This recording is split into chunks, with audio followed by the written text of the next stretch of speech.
NASDAQ. And the S&P, nice move off the lows, though. 20,000 held again on the NASDAQ futures here. A few things moving around so far this morning, including FedEx downside in a big way. 2 days in a row here for DJT as well. To the downside in a pretty big way. Shout out to Ramin. She's solo today, so we'll give her a little bit of a break here. Fabian feeling under the weather. Sharif is back beside me. Good to have him back. For a Friday. What a day, what a couple of days it's been for the market here. A lot to talk about this morning, though. Nike, new CEO as well. Stock likes that. I wake up in my half-drug state. Yesterday, Brendo, I opened up my phone. The market's up 500 points. What's going on, right? And I was watching the show entirely yesterday. The guys killed it. What a day it was on these markets yesterday. It was kind of like a delayed reaction. The reaction we should have had after the 50 bips cut. Yeah. I guess, the market wanted to absorb it and then, think about it a little bit. The next day, I started seeing the move up really late in the session on Wednesday, so we'll keep an eye on that. Let's talk about Nike changing direction, Microsoft and Constellation Energy putting together a deal, and as you mentioned, FedEx, Yeah, more expenses. They cut their forecast. Doesn't look good for FedEx. Looks pretty good, though, for Bitcoin this morning. I just saw Coinbase not really doing a lot of volume, but up more than a full percent here this morning. But yeah, there's BTC, 1, 2, 3, 4 days in a row here, right back to 64,000.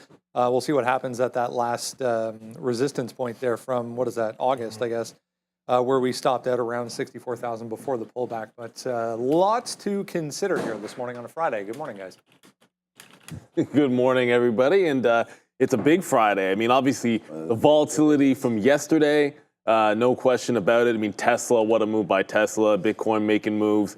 Not everything in crypto space was good because some of the miners were notably under the weather, let's just say, along with Shreve yesterday.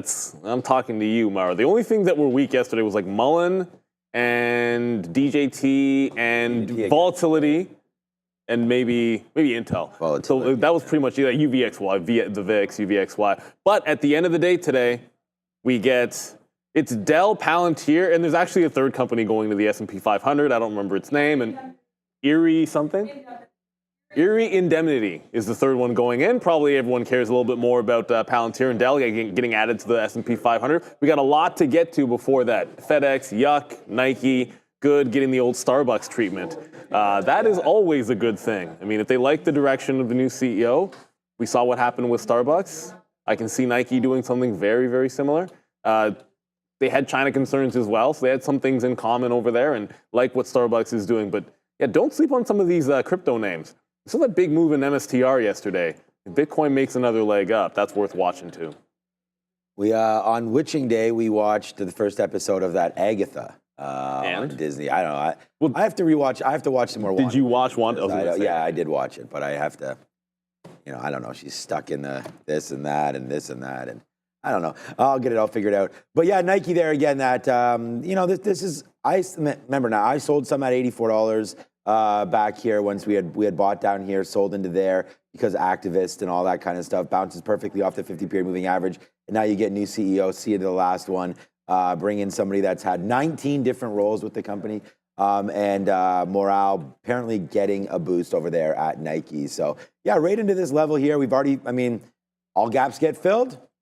Not really, but this one definitely does. So there it is right there. You have now completed, so congratulations. That's that gap fill all the way back to $88, $89. So there it goes, man. Great buy down there at 73 and change. We mentioned what Starbucks did. Starbucks is still at the highs, right? So Starbucks actually dipped back in. This is another one that I got out at $95.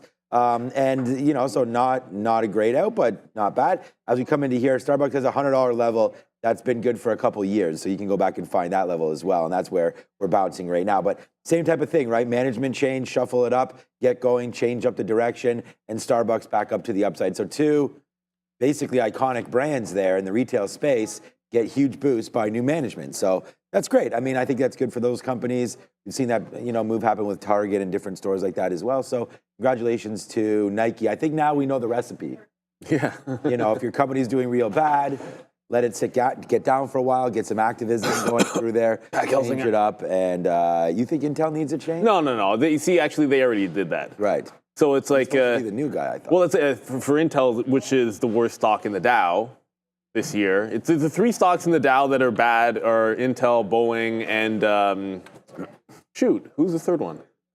You know what? Intel. Those are there's a third company in the Dow that's did really poorly this year. It doesn't really matter. Salesforce? No, but it's Gelsinger he's relatively new. He was supposed to spearhead the turnaround. That's part of the issues that they're having. But yeah, the recipe is a good one.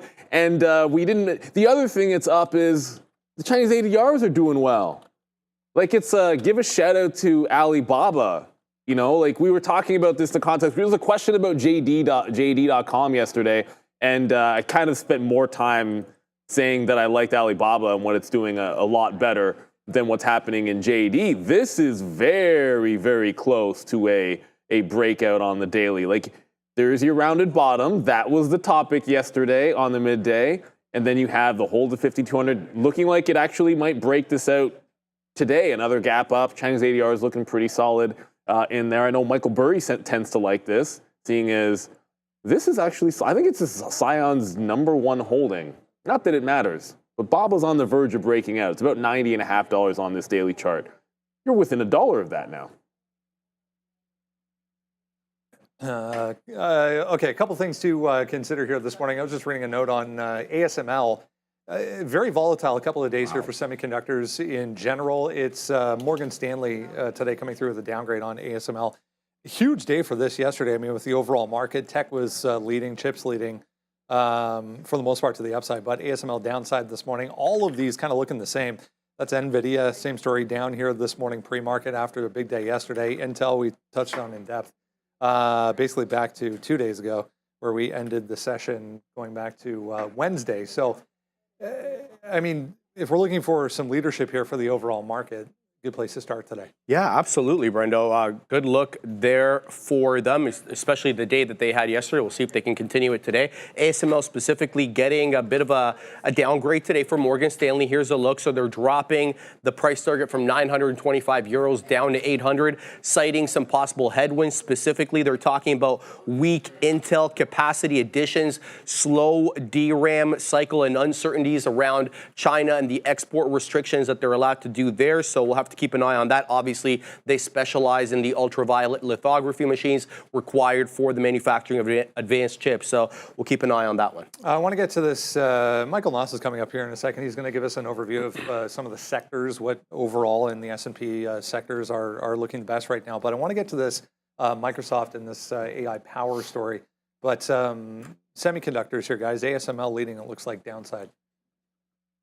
Yeah, did you see this? Look, it's actually not literally enough. It actually did. It looks like the beginning of the week, maybe late last week. It did a ye old, I don't know, the death cross. It's the death cross. I tend to not care about those things. What interests me most, usually about something like a death cross or like when it did a golden cross in here, that ended up being not the exact moment to buy, but a good time to buy. What's more interesting for me usually is when you get that kind of a bearish signal from a technical standpoint, and this is something we talked about with Chris Brecher recently. Well, sometimes the best look is when something like an indicator like that happens and then it breaks it back out, because then there's a bunch of people that would have shorted that because it was a death cross. So if it gets back above, like the local high sense, you get a big reversal and you get a little bit of pressure because some people would likely have taken that short. I don't necessarily love what's going on with the chart, but you can sort of look at this here and just say, since they made the high and pulled back on ASML, you now have a very distinct, like you just lined up again, channel on ASML. And yesterday when everything was going up, well, lo and behold, it tagged the top end of that channel and reversed as well. So the way I look at it, ASML to me does a little death cross. If it breaks that trend, close above that, I'd be looking for a bounce long on the stock. Right now, it's in the midst of a pullback. I think you got to wait for it a little bit here. But anytime I see that, like on a big rally day in the market, a stock goes right into a trend level and reverses.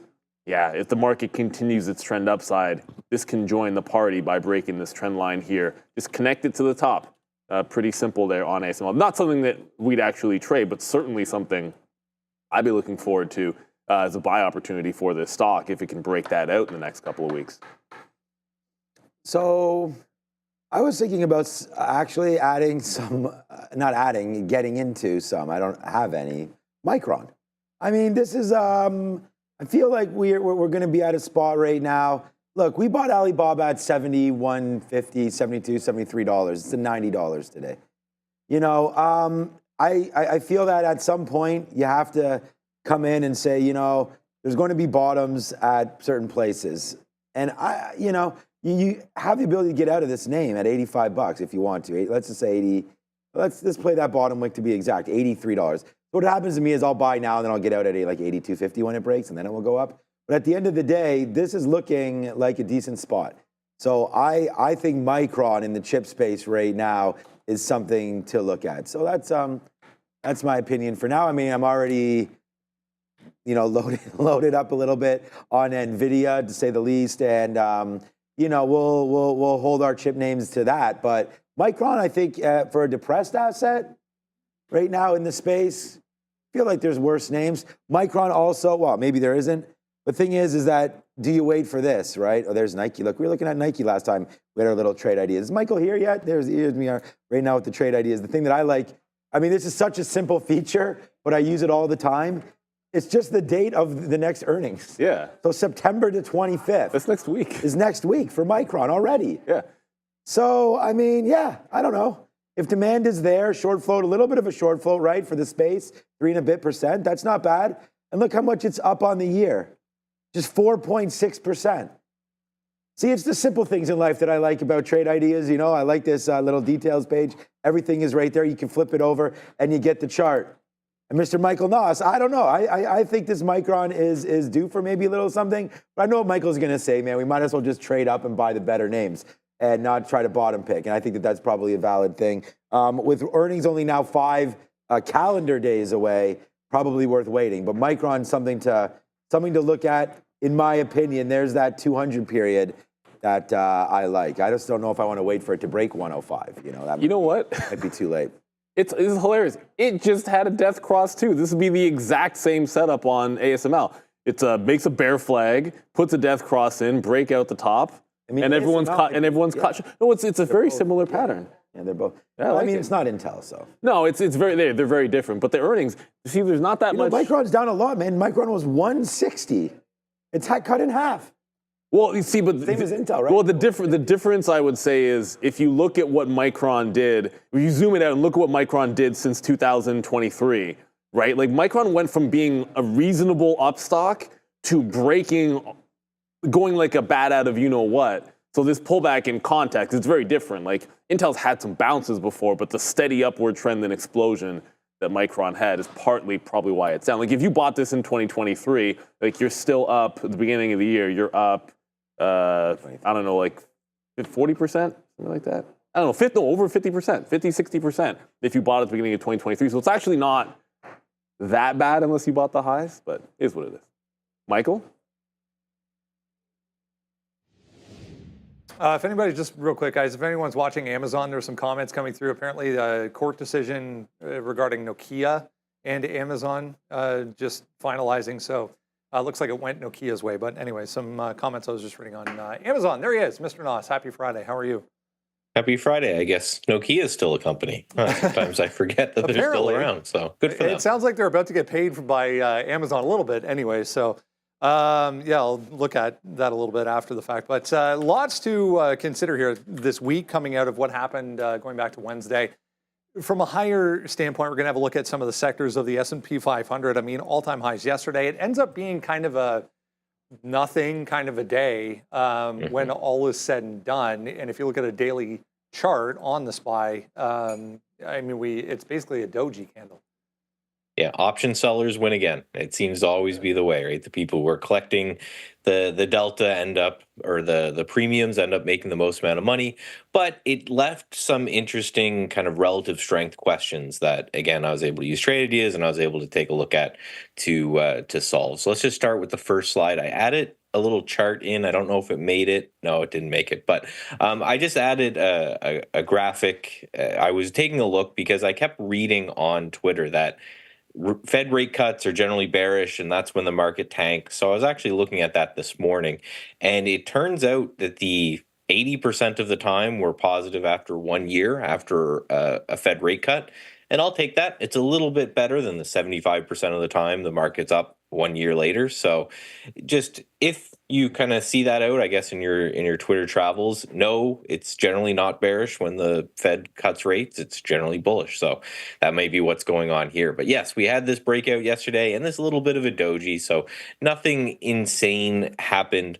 But what's interesting is the next chart, which is the QQQs that haven't got anywhere near all-time highs. So I've been talking about this for a while now, how we're seeing this rotation. I think it's overall good for a bull market, right? Ralph Alcampora, who created the CMT, always says that rotation is the lifeblood of a bull market. You just can't have the AI names going up forever. You have to have some sort of move. So although correlated, still very far from that all-time high. So what I wanted to look at is I wanted to say, okay, what is hitting new all-time highs with the market? What sectors are pushing this up? Because the S&P 500 is just a breakdown of, I think, 11 sectors. So if some of them, like tech, are not hitting new all-time highs and semiconductors are not hitting new all-time highs, then there are sectors that are out there that are doing it. So the next slide I have is just a very simple scan you can run in Trade Ideas where you can sort any list you want, or you can have, your Trade Ideas pick the list for you. For me, this is the list of all the ETFs that I looked at. Instead of lifetime high, I just searched 2-year high. And the more green this bar, the higher it is to that high. So a lot of these names are at 2-year highs. So then, of course, they're at 1-year highs and 6 months highs and 9 months highs, but a lot of green across these boards. Now, we're going to go through a lot of them, but if you look at quickly what's not there, you don't see tech and you don't see ARC and, these giant speculative names.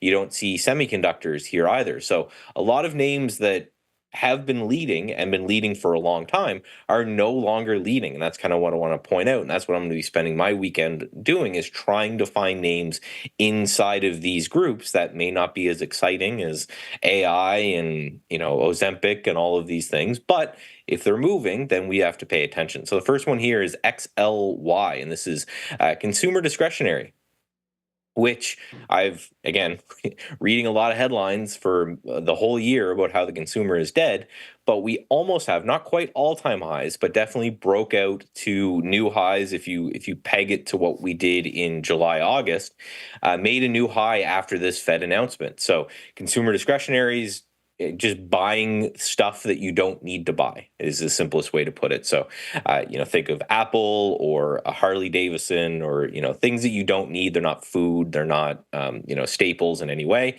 That making a new multi-year high, very close to new all-time highs, doesn't speak to me like that's the end of the consumer. Seems like this is going to be fairly good news for them. So we can take a look at retail names and things like that if we want to dive a little bit further into this ETF. Next, I talked about this very recently as well, or no, the next one, sorry. But this is XLB, so this is materials. This is people that are buying things to build things. It's, again, not as exciting as large cap tech, or it's not as exciting as AI, but this kind of sector is breaking out to new all-time highs where the other market isn't. So it means the money flow, the people who control the market, the institutions, are buying material stocks as opposed to buying big cap. Next one here is XLI. This is industrial. So think John Deere and Caterpillar and, right? So the stuff that the materials that people are going to build things with, that's going up. The stuff, the companies that are doing the building, that's going up as well. So a lot of across the board, generally these are considered very healthy underlying aspects of the market. Yes, it's good to have a story like AI that ends up moving, but you want to make sure that what is actually moving in the market are things that are building things and things that are creating real things like real estate and factories and everything. Last chart I have is very interesting. This is ACWX. So this is the All Country World Index, and this is ex-US. So this is everyone else in the world except the US also breaking out to all-time highs as well. You notice that in the US as a country, it's very tech heavy, right? It's what led to their outperformance over a long period of time. Very tech heavy country as a whole. But if you look abroad, if you look at Germany and France and a lot of these other countries, they're generally not as tech heavy, but they're more in the building of, again, real things. Real meaning like tangible things that you can touch. That's breaking out, not new all-time highs, but that's breaking out to new highs as well. And again, this ETF is the rest of the world if you take the US out of it. So a shift in themes basically is what I'm seeing, and a shift in potentially what is going to work. We know buying new 52-week and new all-time highs is generally going to outperform the market as opposed to trying to buy dips or buying things in the lower end. So that's what I'm going to be doing this weekend, is looking in this new theme that we see breaking out of building real things out there when it comes to factories and it comes to housing and things like this. I mean, even when we look at, Sharif and I were talking a little bit this morning about a nuclear story regarding Microsoft and AI. Yep. You know, so even when you look at AI specifically, but there's going to be that trickle down effect that, as you were saying, you know, will bring in other aspects of the overall market. I mean, there was a story on that CEG this morning, up huge, a stock in the nuclear end of things, or nuclear power end of things, that hasn't really done a heck of a lot as far as volatility is concerned. But just one story out of nowhere, you know, has that up huge. But as you were saying, to, you know, further on your point, there's going to be a trickle down aspect to this. Well, and that's what we want to see, and that's generally what happens in bull markets. Is in bull markets, people make a lot of money, which is great, right? We all want to make a lot of money. The question is always then, what do they do with that money? So if I'm a company and I believe that AI is a thing, I have made my money in Nvidia. Yes, can Nvidia go up? Absolutely. Can it double or triple or 10x from here? Well, it'd be bigger than most countries in the world at that point. The question is, now that they're taking profits in these names that we've been watching all year, what are they doing with it? So that story is a perfect example. I was reading a little bit about that as well. You wouldn't expect this, you know, a nuclear utility name to be what's next, but now that Microsoft, for example, is flush with cash, they're going to this company and they're saying, well, we need more power. So as that money that was made in the initial AI bubble, if it just was turned to cash, or people bought bonds or something, then that would be scary for the market. But if they take that money and they spread it out to other industries and buy other things with it, that's that rotation we're talking about. And that's great for the economy and it's great for the market. We'll look forward to some in-depth chart reading over the weekend, as Mr. Noss is always known to do. We'll touch base again on Monday. Have a good one. Awesome. Talk to you Monday. Thank you very much there, Michael. Yeah, that CEG that you guys are mentioning, I don't know if you haven't seen the chart of this, like you said, nuclear utility company, that 200 period, what can we say about it? Your 200 period moving average, and now, I mean, it's actually very close to breaking out right here, maybe like a couple of dollars away, 236 and change CEG. I mean, Constellation looking really good. I mean, the one that's interesting to me, like, when you talk about the things, you know, people that make things and yada, yada, yada, it's Caterpillar. You know, I've been in Caterpillar for a while and do like the stock. It actually is pressing towards a high as well. And what I love about it is, again, just like what we were just showing you, that 200 period moving average for good looking stocks. And this would have been true of a few of the tech names that you could have bought on dips as well. But yeah, you're close to those highs. That theme of look to get into things that are pressing back toward highs. And the other thing I like about it, yay, there's your rounded bottom. And it's a lot more appealing when you have a nice rounded bottom near the highs as opposed to one off the lows. There's nothing wrong with one off the lows that gets you some kind of a move, but if you're already a strong stock and do a rounded bottom off the top, that's even better. You know, it's a nice little setup. Probably not going to break it out today, I don't think. Here on Caterpillar, the odds of it getting to it would have to be like 381. It's about $10 away from that. So it's adjacent, 3 points away from a breakout. That easily could be happening in the next week. So many things are about to break right now. Nasdaq's going to turn probably green in a couple seconds. Tesla's off with the races again, trying to break through 245. I mean, that's going to be the top from yesterday. So we'll see if that can turn green. It was 244.50 or so at the close right there for Tesla. So we'll see if we can take out 245. That's going to be on watch there today. And then look at Apple. I mean, Michael just talking about strength in other sectors. I mean, there is a lot of strength everywhere in the market right now. And the Nasdaq's not really there yet, right? I mean, it's not at those highs. And I mean, you're going to get there, it looks like, with Apple, and that's trying to knock on 230. So yesterday that was the top. We had Obi here talking about the reversion. Of course, he can't have the guy in the show without talking about that, right? So that was 230 right there. Looks like today, if we can keep the strong momentum in the market, looks like that wants to break. So yeah, I mean, I like it all. XBI was one ETF for myself, the biotech, that I thought had a good chance of going as well. You look at a weekly chart on this one, it still has room to go, and on the daily, it's trying to break as well, all the way back here to March. So this looks like it's trying to get going there. But yeah, so many places to sort of park your money, whether or not you're chasing yield or, breakout plays, anything. Right now, the market, we're not fighting the Fed anymore. So I think there's going to be a lot of spaces you can win. We'll get some analyst moves coming up here. Adira is set over at the big screen. Exciting list of upgrades and downgrades today, starting with an earning from yesterday, Darden Restaurants, DRI, with this upgrade from Evercore ISI. Also saw a downgrade for this name, so this one could be one to watch out for in either direction. We have Campbell's with this upgrade from Exane BNP Paribas, Affirm after its big run up, along with SoFi and Upstart yesterday getting this upgrade from Susquehanna, though it's trading down on the day. Also trading down on the day after an upgrade is Reddit here with this nod from B. Riley Securities.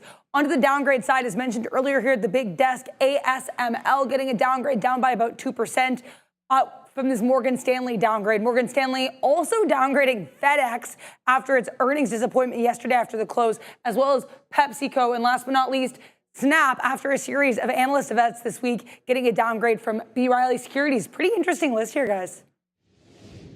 Yeah, deep list in there. I hadn't looked at Reddit in a while, but man, that's shockingly low volume on Reddit. What is that looking like? No, it's flat on the day today. It's not really doing any volume, as I said, but hey, it's back above the 50 period. Now, everything got a bounce in the middle of August, or sorry, the beginning of August, but this is a recent breakout. Kind of putting in some higher lows in here. There's just no volume on Reddit. I think it's a decent upward trend, but you can probably find a few things that are stronger than Reddit. Obviously, Affirm has been on topic the last couple of days.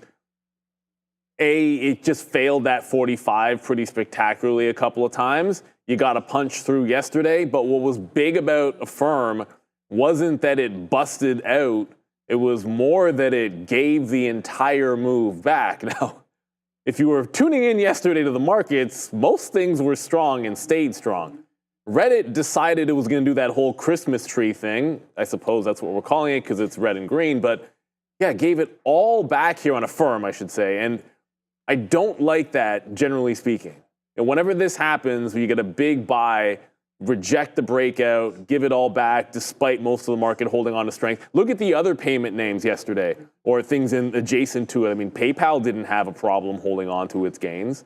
So, I mean, Square was okay, but Affirm, not a very good look. I feel when this happens, the previous resistance levels, which is like 45.5 in here, I think when that happens at 45.5, if you don't break back above it, it's a simple head and shoulders setup, and you look for some continuation to the downside. That said, I think the primary short I'm going to like today is DJT because it's been really trending down. Yeah, DJT there, we'll find out about sort of that lockup kind of period coming through there. Yeah, look, I was looking, my big one that I was looking at there, just on that list, Snapchat, just because it's at that $10 mark, definitely a psychological level. So no volume here, doesn't look, I mean, it's volume on the day, but nothing really on the level two to make us think that $10 is going to hold by any stretch. But move down in today. Yeah, I mean, pretty flat. They get the downgrade. I mean, I'm just looking at it because of this. I mean, there's $10. It's sort of been this level that we've looked at for a while. It has to gap fill back up to 1050. So with the downgrade, if the market does catch a little bit of a bid here, you also have the 50 period moving average. Look at this almost doesn't even look real. The way this roller coaster is here on the pink line, that's the 50 period moving average. So, this is what happens when you go break it to the long side. This is what happens when you break it to the downside. But that one, you would have had it probably overnight that you're not able to get that for sure.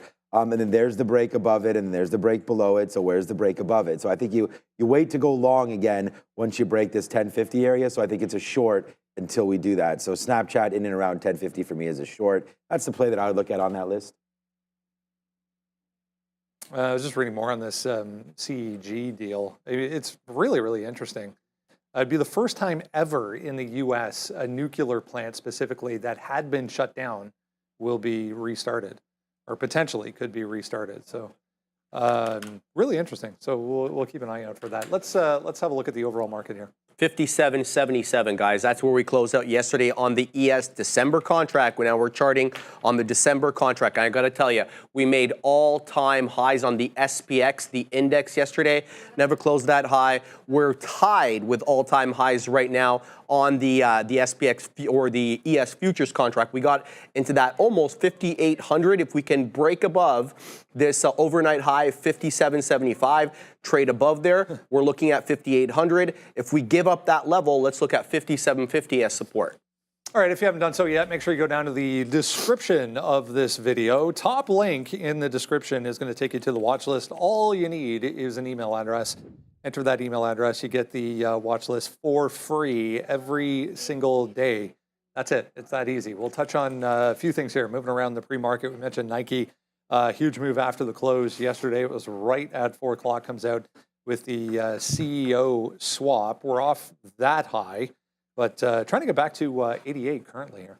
Yeah, so John Donahue's out, and we're going to bring in a new individual, Elliot Hill. No stranger to individuals who've been working at Nike. He's been there for a long time, so we'll keep an eye on that. Shares are down 25% this year. They're talking also about changing the shift from direct to consumer to more engaging with the wholesalers as well as product development, specifically with the shoes. So we'll keep an eye on that. Just to give you a background on this Hill individual, he's been with Nike since the 80s, Brendo. He started off as an intern, essentially worked his way up the ladder, and now he's at the helm. A lifer? I guess. I guess. Not a bad thing. Yeah, I mean, the market likes it. I was just counting up. There's probably 4 or 5 different analysts also liking this move as well for Nike. 8.5%. I say they like it. They like it a lot for Nike. They liked it for Starbucks too. Maybe let's zoom out first and get it out of the way, because we were talking about Nike in the context of this breaking out on the daily. Well, okay, that's come and gone.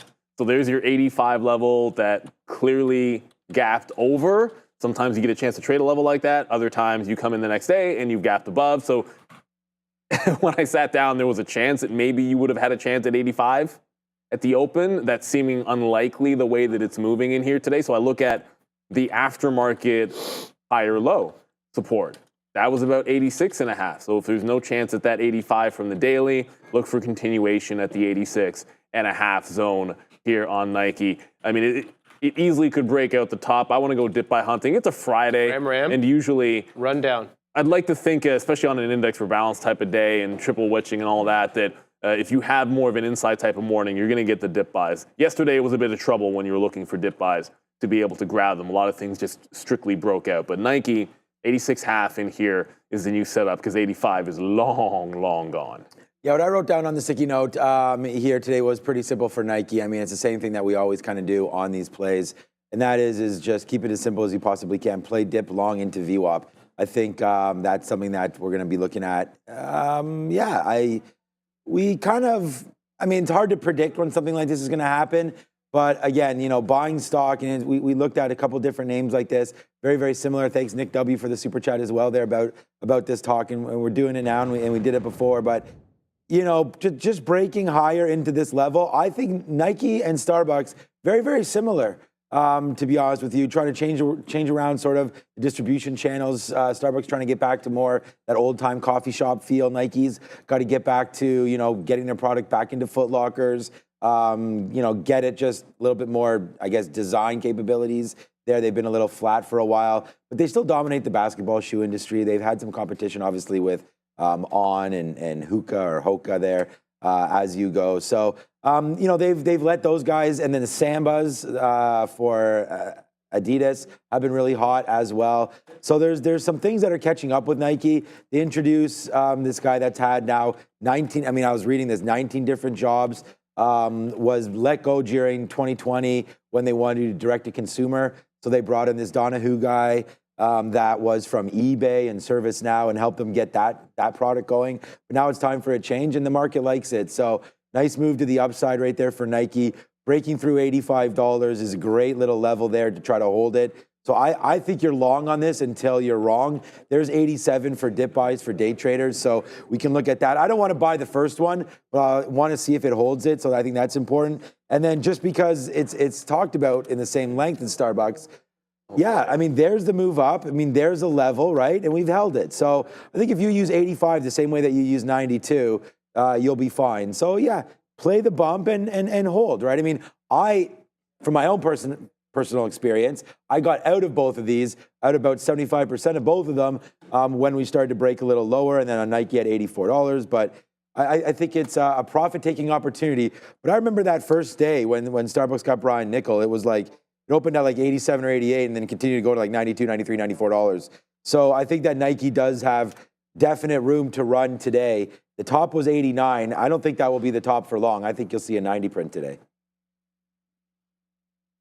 Let's go on to FedEx. Sharif mentioning a good point. Once a economic bellwether for the overall economy. I don't know if that's as significant as it once was, but still not good to see this thing down 13%, pointing to declines in demand, not only in this quarter, but going forward into their next quarter, cutting the forecast as well, all the way back to 260. This thing closed above $300 yesterday. Yeah, it was not a good look. And it's not just them, Brendo. UPS chimed in as well, kind of basically taking the opportunity to complain about the industry. So here's a look. They're facing a lot of margin pressure. I'm talking about FedEx and UPS here. And they're basically, right now, companies are choosing to use a less profitable type of shipping. The decline specifically is B2B, business to business right now, and they're trying to fix some of the cost structure. They're undergoing complex restructuring of their cost, but that's obviously failed to offset some of the weaker demand. I just want to mention here that they also lost the USPS, the United States Postal Service. They had a contract with them for about $500 million. They lost that to UPS. UPS taking that over, so that's about a $500 million headwind. Yeah, UPS downside this morning with this as well. Nowhere near as much. I think it was about 2% last I looked, but. Do we hold here, guys? If not, where? Well, I mean, yeah, so if it doesn't hold here, I think when you look at the chart, somewhere in like the 250 range, obviously, that's going to stand out like a sore thumb on FedEx. Don't like it. You never really want to see this. Obviously, when everything else is strong, you don't want to come out of favor. Like how many charts, we just had a theme of looking at sectors that were approaching highs, adjacent to highs, or breaking out highs. We're about to talk about big cap tech and all-time highs. I think if you're looking for like the old SSR bounce and the 10% down, I'd probably be thinking about the 50s before I considered it. You do have the 200 period moving average, which is now up top here, 267.5. So if it were to break that, I kind of wrote 274 as a level, but I was thinking of overnight that was kind of where it crested. So you ended up gapping down further than that. So I feel like it's very unlikely to get to 274 for a fade. That sets up like 267 in the 200 period moving average. If it can't bust back through that major moving average, I'd look for a fade. I'm not thinking about an SSR bounce on this unless it's closer to $250. I think there's going to be other places that would rather look for longs today than FedEx. Sorry, FedEx. Yeah, FedEx, we had Danielle on last night, and we talked about the move was only supposed to be 7%, right? Now you're down 12%. So probably a continuation move. And when her and I were on, it had bounced. So it had bounced clearly off of, and it's hopefully this will, hold on a second, sometimes I got to go like that and get the 200 period to load. There it is. So this 200 period moving average of 266, 267. So right into there, I feel like that's something that you could short off of now that we're underneath it, right? And so normally that's a spot, you've broken through. You can see all the way back here into last August. So you're back a couple months, if not a year and a bit, back there into some past. And there's a year ago right there, September. And then there we go back again in May. So I'm thinking that that's 267 is something. So I would short if we can get back into that level. Let's see if it breaks and then get above 270. So yeah, again, same kind of play as Nike. If we think the stock is strong, we want to buy dips and to view up. If we think the stock is weak, then we want to go the other way, right? And so for me right now, FedEx, not a great name to trade today. I think it'll be a great name to trade today, but not obviously a great name to have in your portfolio. Dip buy opportunities. If you think retail is strong, then yes. If you think we're coming into a recession, then obviously not. They were performing better and at a higher level than UPS heading into the print. UPS obviously has already gotten waxed all the way to the downside. So this name, no volume, but down 2.5% right now. UPS looking like a slippery slope as well. This daily chart looking much different than FedEx is, but at the end of the day, still well underneath, man. I think everybody wanted to have better reports so that we could go long on the transports. We talk about this all the time. The transports, the Dow theory, it's the old look at what's been happening. And right now, if we're going to the downside, it does not bode well for the economy, but I think that's old thinking. So we'll just continue to trade semis as the new Dow transports. So yeah, UPS and FedEx, nice downside moves. Like they're getting ready to sell. Sure. I was just saying to Sharif, I don't even know if it was real, let's be honest. Somebody posted on X yesterday a picture of one of those plane tracking sites, and it was 737 cargo planes specifically. And apparently it was cargo planes bringing iPhone 16s from China to the US. So people are that in-depth watching the delivery process of some of these iPhone 16s, or the preparation anyways, let's go on. DJT, we don't exactly know or officially know who is selling yet, but someone is definitely selling. Started yesterday in the pre-market off of the lockup expiration here. As of yesterday morning. So continuation here, lows right now, in fact, for DJT. Yeah, here's a look, Brendo. So Donald Trump owns 56.6% of this company, but he made his intentions quite clear, I guess, at a previous rally that he does not intend on selling his shares. We'll have to see if that manifests or not. The lockup period that Brendo alluded to, that expires after Thursday's trading session if the following precondition was met, that the price remain above $12. Well, it's currently above $12, so obviously that was met.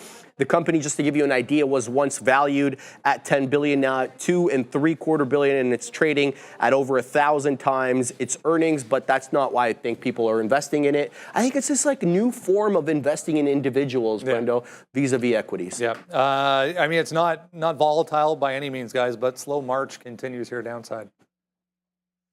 Yeah, and it's been, I mean, steady Eddie to the downside, like the same way the market is steadily going up. This has been quite the trend, because I'm not selling. That's the I'm not selling moment. And since then, it's like spike, lower high, doesn't even make any attempt to go up. Again, doesn't even make an attempt to go green. Yesterday was the first time in a few days where it actually had a bounce at the open.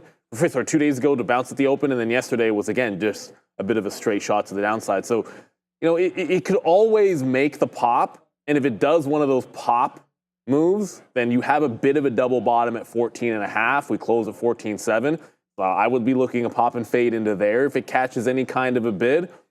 Or the other way to look at it, if you don't have a level like that for like that 14.5, just a VWAP can hold, or an even dollar, or what ended up being the good play yesterday was just to look for consolidations. Like, it was worth it to sit in a 15 consolidation the first time. It might have popped through, but then you should have jumped right back into it, and then it gives you the flush where it goes into VWAP. So just wait for those opportunities. After it makes a high, it starts leveling off at a lower high. Just trend continuation, and you want to try to sit in those to the best of your abilities. Like, I missed the chance to get back in, and that's exactly what you don't want. Like, that 15 goes against 10 cents, it ends up at 14.55.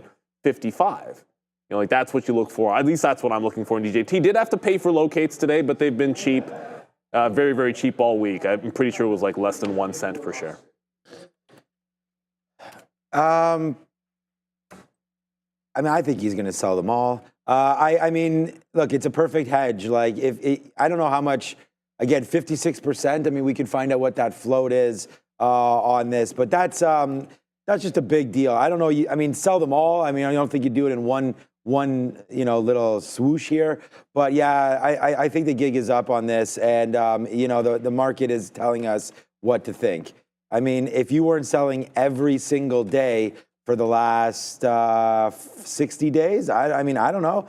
Like, just look at this. Like, you only get the bounce up there when he was shot in the face there, the head. And then all the way down, boom, boom, boom, boom. Like, it just keeps getting hit. So I don't know. Like maybe the selling's already, someone's selling on his behalf. I don't know what's happening right here. But, you know, the word is out. It's a downside move. I think it is a hedge against losing the election. Like, I mean, if you win, then you're going to feel probably silly about selling those. So I guess it's just where do you think that that's going to go? I mean, as far as profits are concerned and all that, that's not why we trade this name. We trade it for volatility. And the volatility's been there. It's just been going the wrong way if you're long. So I don't, you know, hard to recommend buying dips, right? So if we're going to be a trading show, I can't sit here and say, let's buy this name. It doesn't make sense. I think you wait for it to flush out. Now, if you start seeing buy orders coming in, like the levels start to get layered out in here, then yeah, join the momentum. But right now, you're down another 5%. It's 4 or 5 straight flush days. We were at $20 like a week ago. I mean, now you're at 14, right? It's unfortunate that it's such a political discussion, but like, imagine this wasn't Donald's stock, you know, president, you know, wrapped up in politics. Like, what would you really think about this? So, I mean, to me, it's a pretty simple thing. If you take away all that sort of backstory, it's a stock that you don't want to go long until you hear some sort of a good story. And right now, the story is, you know, has the ability to sell. So to me, that's a negative, right? And so let's just wait to see what happens with DJT. I wish all the best for everybody long because you can't possibly be in the money. Big tech here real quick. I was just going over some of the ETFs after Mr. Noss was with us. If you zoom out, this is the XLK. If you zoom out to a weekly chart, we're right at this last high before all-time highs after the pullback here for tech. So as Michael was saying, S&P at all-time highs, NASDAQ lagging. It's a matter of time, I feel. Oh, God, yeah. Play some catch-up here. Well, yeah, and he made the point, and you built on that point as well, about that profitability coming through the AI, filtering its way down to other parts of the economy and that rotation. So we'll have to keep an eye on that. Separately, there was this Microsoft headline. Obviously, we know one of them to be the biggest names in AI with their investment in OpenAI, and they're building out data centers, buying the chips hand over fist. So they're one of the hyperscalers, buying it from Nvidia, and they made a deal today with Constellation Energy, who plans on restarting, Brendo, Unit 1 of the 3 Mile Island nuclear plant. That's supposed to take place in 2028. Microsoft will purchase directly from them the electricity to power a local or a nearby AI data center. It's the largest power purchase agreement for Constellation ever, and it aligns with Microsoft's goals, and we know big tech's goals of wanting to be able to power these data centers vis-a-vis green energy. It's been the question mark in the corner for quite some time where they're going to get the power for these data centers. So we'll see how this plays out. I was just noting Apple, guys, looking pretty good here, up this morning. Microsoft down slightly on that. Yeah, look, I mean, the market's slightly down right now. 0.3, the NASDAQ is down. The ES is down 0.3 as well. So, I mean, Microsoft's kind of down. Apple's up 0.1, but that makes it relatively strong. I feel like Amazon as well, at least the last I checked it a few minutes ago, that was still holding up nicely. Apple definitely took off yesterday. There's no question about it. It was a big run and a breakout through 225 half.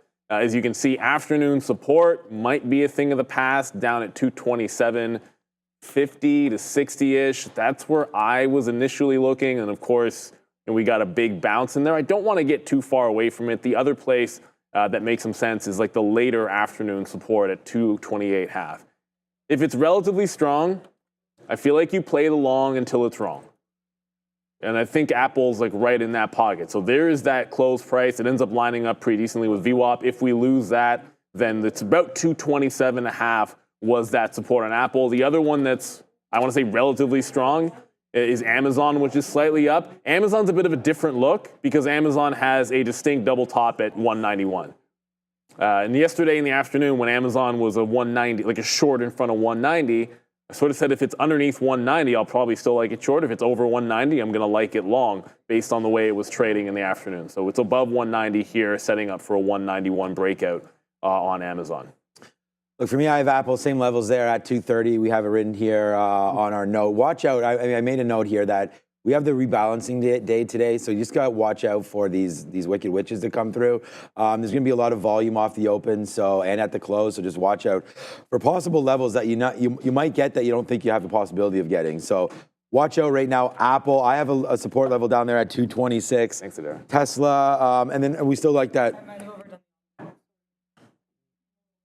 You didn't overdo the almond milk. That's fine. Thank you, Adara, for that.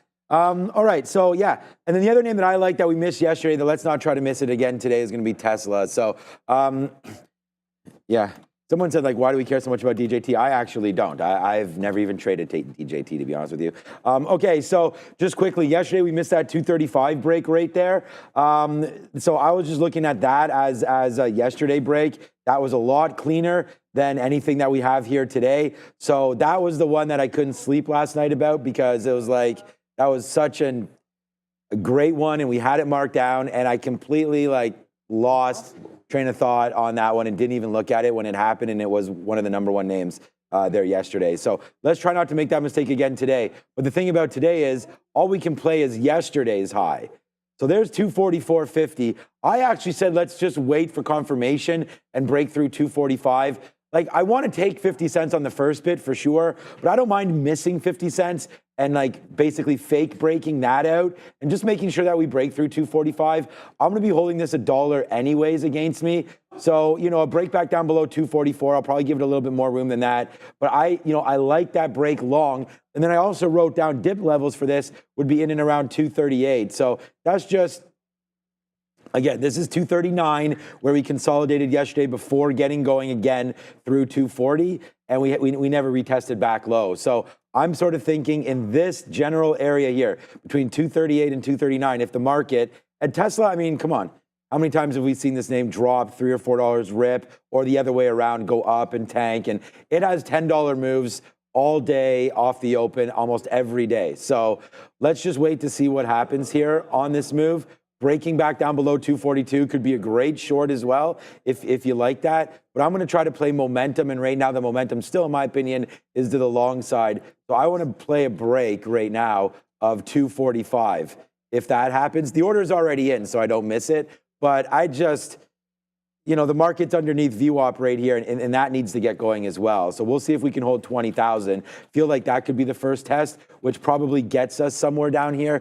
So we're bidding some Tesla down in around 238. But I don't, again, sitting there catching a falling sword is some of the only times we've lost relatively big on Tesla. Because next thing you know, 240, 239, 238, 237, 236, and you can't even get your mind sorted out before you're marketing out of the position because you have no idea what's happened. So I'm going to try to be patient with Tesla today, but those are the boundaries right now. $2 higher, $2 lower. I think we're getting a little bit interested, but I feel like that's going to happen right off the open, and we keep on forgetting about, especially on a Friday, witching too. Yeah, because that's the other important point. When it's witching, when it's a witching day, you have options expiration. There's index rebalancing. There's way more volume on this open than there are going to be on a regular day. So do expect some kinds of shakeouts on a lot of those big cap tech names. You got to be careful and patient with your entry points. So speaking of all of that, hey, something's going into the S&P 500 today. You might have heard of it.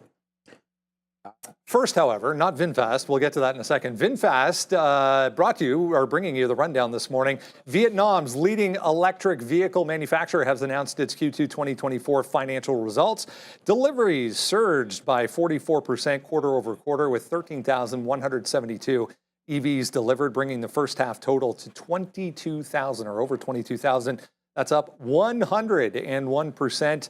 Increase year over year. Q2 revenue climbing to $357 million, up 33% quarter over quarter. VinFast's success in Vietnam is pivotal, driven by rising EV adoption. With global expansion and new models like the VF3, VinFast aims to deliver 80,000 vehicles in 2024, maintaining its commitment to sustainable mobility. Shout out to our friends over at VinFast. Yeah, this is a good look here. And they tightened up their EPS loss year over year. I like that. Sales grew year over year as well. And they're looking at shipping an aggressive amount of vehicles, 80,000 by the end of this year. We'll have to see if they can meet that target. Looking for more next year. And they're not burning through as much cash as they were last year. So that's good. And we know that that's an issue with these electric vehicles. Separately, Breno, I went to the mall on the weekend. They have a store there. And I like the VF9, man. That is an aggressively looking sports car. So, yeah, I'm a fan. We'll see how VinFast trades on a Friday. But as you guys mentioned, PLTR, a lot of people around here are going to be watching this one, I assume, going into the close. Nah, never. No, and like we expect, like you said, we'll expect to see some big imbalances, whether it's a big buy imbalance. The last one that was ridiculously obvious when it was anticipated was Tesla, and it was much, much bigger of an addition. So you got Dell, you've got Palantir, a couple of big names going in. You've got Etsy and American Airlines that'll be moving down, so they're going into the mid and then the small. Palantir, there's a couple of good levels in here that I think bear watching. One, like right away, it could easily just sort of rinse 35.8 right off the open. And then if there's a bamboozlement dip, I do want to look for buyers to come in because of what's happening at the end of the day today. And it's at 34.80, 34.75 in here. You had a nice close, double barrel closing at that price, then easy resistance. So if it tries to fill in the gap, that's the Alamo today for me on Palantir. It's about 34.25. But if there's always a chance of a dip and rip right in here, like 35.80, but I only want longs above those lines. Underneath that first support, it's wait for second support or wait for it to regain first support for me on Palantir. Trying to keep it simple there. I have thoughts on that. Just 1 second here. We got to thank it. We didn't get to this yet. Trade Tinker, thank you so much. I mean, the $50. Oh my God. Thank you so much for that one. Watching you guys for over a month now. Loves the style. Open a small options account to trade with. Some worked amazingly with Neil's thoughts on the account. Is now up 6x till yesterday. And I don't know what, and then you were 6x yesterday, and now you're 40x today. So, I mean, congratulations on that one. I don't know what pick, I don't know what you're talking about yesterday, but whatever that was, man, that's 8 times up, 7 times. Nice move there. So congratulations for you, Trade Tinker. And thank you so much for the super chat. I mean, that's what keeps everything going here on this show is all your generosity and your thoughts. So we do thank you for that. All right, so Palantir, I wrote down again, it's on the stick. It was a 3% day in the NASDAQ, 2.5% day. The highest we got was 37.30. There's going to be pressure on this name today. Although it's being added, that doesn't necessarily mean that it's going to be a buy at the end of the day. Well, that's a different story. Like what happens at 350 and 330, heading into the close is going to be a different beast. I'm going to be all over it. But at the end of the day, I just think we fade until we're proven wrong. I mean, and that wrong area is pretty easy. $37. If it breaks above 37, then we can easily get out of this name. So why not try the short here, thinking that, hey, it's been bought up. I mean, the daily chart looks great. I mean, we know that I should have looked up the date that it was announced, but there it is. I mean, probably right in around here, $30 up to 32. I remember coming in that morning and it just broke the high. We had one of our best trades of the month, I guess, on that move, breaking that 52-week high of $33. And since then, it's just been hanging out up here. I think there's a lot of traders and everybody understands this is happening. And you can quickly look at Dell. I'm going to go to Brendan in just 1 second. Dell's going to have the same sort of fate here as well, where you had a bump up if and when the daily chart loads. So there's the September, I guess like we were saying, the September 10th date there, bump up, now hanging around up here and really can't get going higher. So those are the kind of levels that we're talking about right now with Dell. So yeah, I'm happy. I just think that Palantir today is a selling opportunity. 2 minutes to go. Thank you, Rob, for that. Let's go back over to the desk and Brendo. Shout out to our friends over at Firefly Neurosciences as well, guys. AIFF on the NASDAQ. If you haven't checked them out, go and do so. Announcing this morning advances in their AI-driven BNA technology and neuroscience drug development after completing successful research collabs with Takeda and Novartis. So Firefly teaming up with some big names. Again, AIFF on the NASDAQ. Thank you very much there. And so someone said in the chat, like, why the product placement for Kit Kat? No, we had one of our viewers, Lava Girl, drop by and dropped off some Kit Kats delivered from Japan. So we have all kinds of flavors in there. Thank you so much. It's incredibly kind. Yeah, we got to move. Yeah, it's just, I know. Well, I've already taken one. I haven't eaten it yet. Okay. There was a buy imbalance on Apple. How's all the matcha of a few 100,000. Ramin? Of a few 100,000 there. It did just pair off a little bit. Should I just drop something? Just pair off a little bit. It was 800,000, now 500,000. Nike's got a buy imbalance. Nothing gigantic for Witching Day, but you see Apple just took out 230. Oh God, it's right here right and then now. came right back. It came right back underneath. So there was a small buy imbalance on Apple that caused it to move to the upside there. Yeah. So I think you could still think there might be a bit of a dip, but yeah, that was the only name with an imbalance. On this Friday. Kind of expected you might see some bigger numbers at the open, but the close is the bigger event. Yeah. So we're going to be watching out for some Apple here. Obviously, Nike's going to be in play. That's actually all the way up back at $88, so that's continuing higher. Yeah, strong start in a few names, although the ES and NASDAQ are pulling back currently. Adara, let's get this bell rung in 3, 2, and 1. Let's go. All right, what the heck just happened right there? Oh, we did get into Apple. Okay. That was weird. I'm going to offer some out now.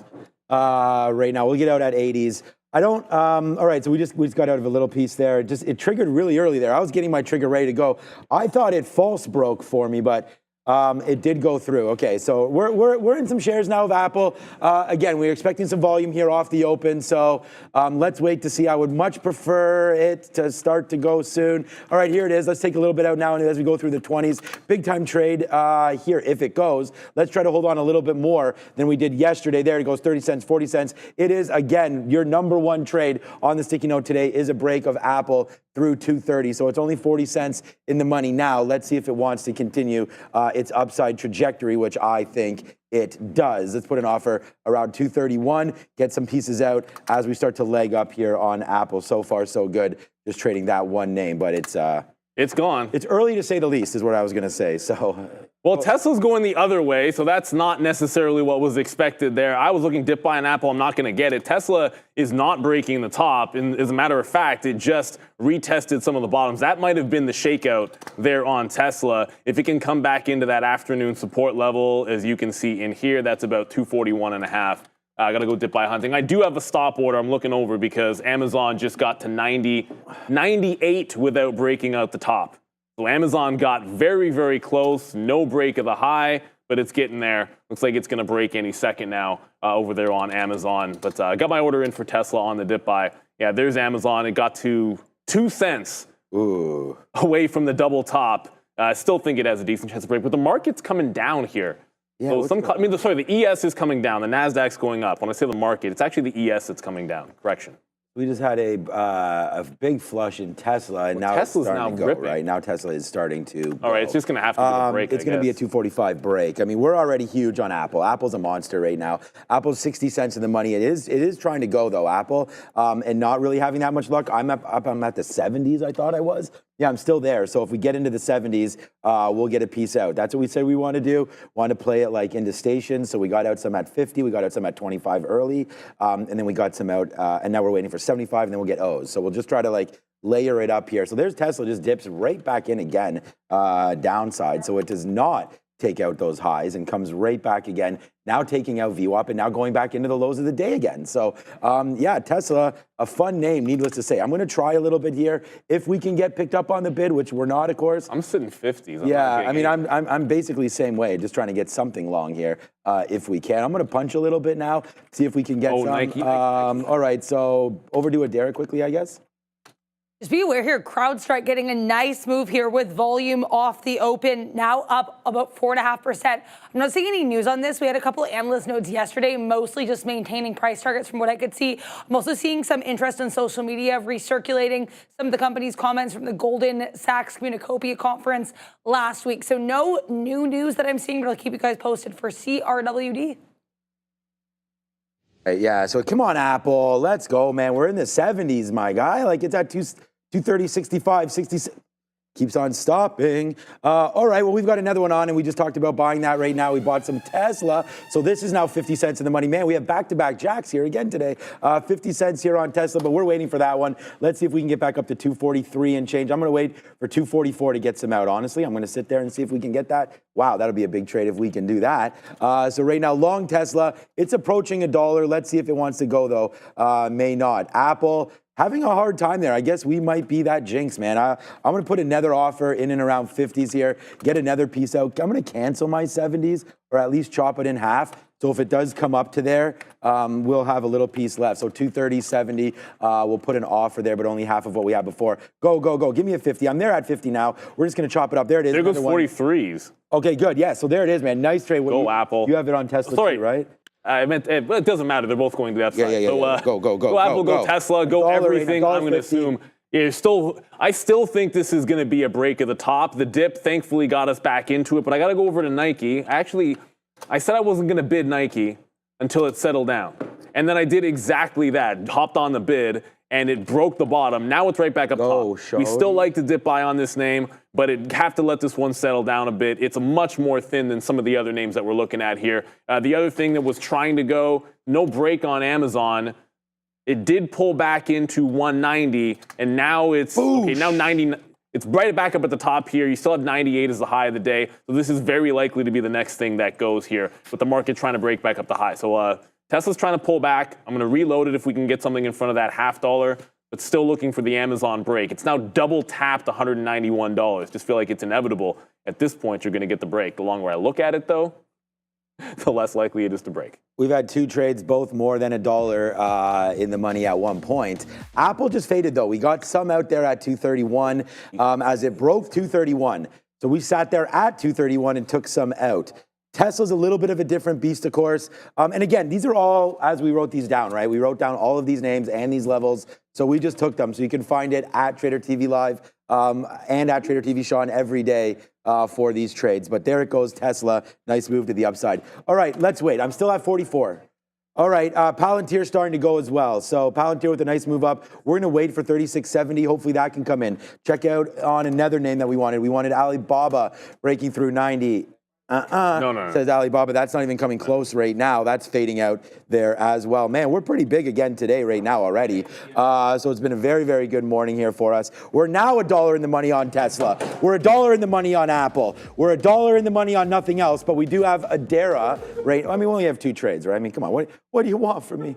All right, I mean, look, to give two trades, both dollars, Neil's hitting them, we're all hitting them. Let's just keep on going and go over to Adara and see what up with that story. Vistra, VST, this one actually in a pretty nice uptrend on the daily chart as well, but currently up about 10% right now on Friday morning. Yesterday announcing the execution of some definitive agreements to acquire the 15% equity interest in one of its subsidiaries from some other companies. So reacquiring some interest in one of its subsidiaries as of yesterday. This morning we get a price target increase from BMO Capital Markets. Great look for VST, guys. What it says, my guy. Sharif's like, what does the sticky note say about Apple? I'm like, you already know what it says. You just got to look down at the position board, baby. So there it is, man. It's 230 long. We just got more out. We just got some out at 231.20s there, 231.15s as it keeps on going. But, you know, it's Tesla right now that's giving me a little more gray hair than I already have, if that's even possible. Well, of course it is. 230, 243, it stopped at. I'm waiting at like 243.50s. I think I'm just going to put an offer at 243 now flat. Let's just get it. I think there's a lot more upside to this name, but what I think doesn't matter. I mean, the market right now is heading down. On Tesla. I mean, the market's up, but Tesla's down. So that's that proverbial recipe for unsuccess, trading against the market. So I'm going to wait to see what happens with Tesla right now. It looks like it wants to get weaker and weaker. And so we're right at this level. We're going to try to hold out hope that it bounces off around 241. So we'll take a little bit now and then just wait to see. So 242, good target to get some out if it goes up to that level. Did we just get hit there? No, we did not. But we'll wait to see here. 242. There it is. So there it is, man. Now a quarter in the money on Tesla on a big reloaded position. So not big, but on a reloaded position. We'll wait to see. We take a little piece out there in the 90s for 30 cents. We're holding on for dear life here on Tesla as the market's at highs, which is strange. Yeah, no, the market, but Tesla's holding this line. The market is at highs, but just a distinction, the NASDAQ is at highs. I'm in DJT to the south side. I just wanted to point this out because I've said the market several times. This is a NASDAQ up at the top trying to break out, and then this is the ES. Just easier for me to do this. And here is the ES that's just chilling out off of a lower high. Did I just get all out of Tesla? Ugh. Okay, I just did every now and then. Okay. So hopefully we get a chance to reload this, although sometimes you don't always want the reload. I'm just going to get back on the bid. I know what happened. Yeah, I double outed at 242, and then when my 42 half hit, that was me getting it all out. So I'm going to try and reload that Tesla. I did not intend to get it all out there. Let's let it crest a little bit. You're still putting in, man, why is it so weak? I felt like Tesla would be a little stronger than this. Yeah, same. Right. I'm just going to put a stop underneath that 241 and let this one calm down because this is a little bit weaker than I was expecting here on Tesla. I want to see it come back in. I do want to try to reload this, but it looks like a little bit of a falling knife. I am short DJT now off of VWAP. The position board's not working. I was just going to ask you if you had DJT because you keep mentioning it. Oh, sorry. Oh, she's on it. Okay. Oh, sorry, everybody. Thank you. You know what? I'm only noticing now. I don't know. I don't always get to see the position, like the program monitor that's in front of us. So I just kind of assume that the position board working. I'm out of Tesla. Yeah, it's coming. I'm now into DJT short at 1378, as you can see here. And as far as Nike goes, you can see the position. I took the L on Nike a while ago. Like got in, got out when it took out the local bottom. I wanted to calm down a bit. So I'm only in short DJT, the only position I have on, and it's not on the New York. Adara. Good catch. Banzai International, small cap on watch here, about an $8.6 million market cap, 3.8% short float, announcing yesterday morning that it's undergoing a 1-for-50 reverse stock split. They actually split the same day, so announced the split yesterday morning, effective as of today's opening here. Nice little recovery here, currently up over 100% for BNZI. Banzai. All right, here comes Tesla right now. I was just giving this to 240. It's going to be $1. We've taken dollar winners on this. We could take a dollar hit. We don't. We were able to get something out there at 242, but now it looks like we're hands off. So, I mean, I just have basically it's a market order, which could be nasty, but breaking through 240, there it is. So, okay, good. We had to have gotten a good fill on that one as I saw the levels. So, yeah, good. We got 93s. So that was a good fill there. But still, fail. Where's my fail button? We celebrate the winners and we'll tell you when they don't work as well. And that one did not, right? I mean, Tesla was good off the open. We had a good little winner there for sure on that VWAP hold. We didn't get anything out. We thought we were going to 245. That was our initial idea. And then there it is, flipping down now through. And we warned of that. But, warning of it is one thing. It's just that was something that where the market was near highs and this was doing this. So that was never a good sign. But again, guys, stay with it. Stay with your names and everything will be fine. You just got to trade your plan and don't sit in something that's not giving you those feels. Apple was good feel until it's not. Now you have this move coming back down. We've gotten out of 75% of this position there, but it is falling back in. I do want to reload this a little bit. Maybe 229.50 could be something there of a spot, but right now, Apple falling back in. I'll take a little bit here, but I'm going to look at 229.50 as an area of possible support and a little bit of a reload spot. Look, I want to get long names, right? I mean, and Apple's going to be one of those names. So we'll wait for it. We're back down here on the TQQs and on the futures, back into VWAP. We said that there could be a 20,000 test. It looks like that's more true than we maybe thought. As 20,000 is coming in a little bit quicker. That looks like a good bounce spot. Yeah, exactly. So there could be something happening. The next fill that comes in, there's Apple. The position board will reset. It's like once they reset it, we have. But to I just got filled on Apple right now. I haven't had a fill since. I'm just still only short DJT. But we didn't really talk about the chip names, which is weird because usually we'll mention Nvidia in the pre-market show. Apologies for that. VWAP here and afternoon support 117.5. It's been a good over-under level. I'm looking for a bounce there. Once Tesla lost that low, I need to see it regain support somewhere. It's starting to look nasty to the downside. Oh, and also Apple, 229. I'm on the bid, 229.22. It looks like we just missed getting picked up there. But yeah, starting to look a little bit strong here in Nvidia, holding some higher lows. I do like this in front of a VWAP and 117.5. I'm just going to get a bid in there. Go over to Apple. Yeah, the and market you can see Apple, there, which is nice. Yeah, Apple's still coming underneath VWAP. It does look like it's a decent one here for us on AAPL. I just want to get it. Oh no, this position board had no workout. We'll get there. It's fine. Yeah, it's all good. It's all good. I was just letting you know that it's all good. Working. It's all good. It's all good. So coming down in, I just missed Apple. It looks like by a couple of pennies. There. So I'll just tell everybody, I am long Apple right now at 229.70. We just got a piece out there. So it's an averaged in position. We did not get out of anything that we had on the way down. So we're just trying to believe in this name, see if it wants to continue its move. Now we're flat on the stock. Again, the position board will get working. We're working on it right now.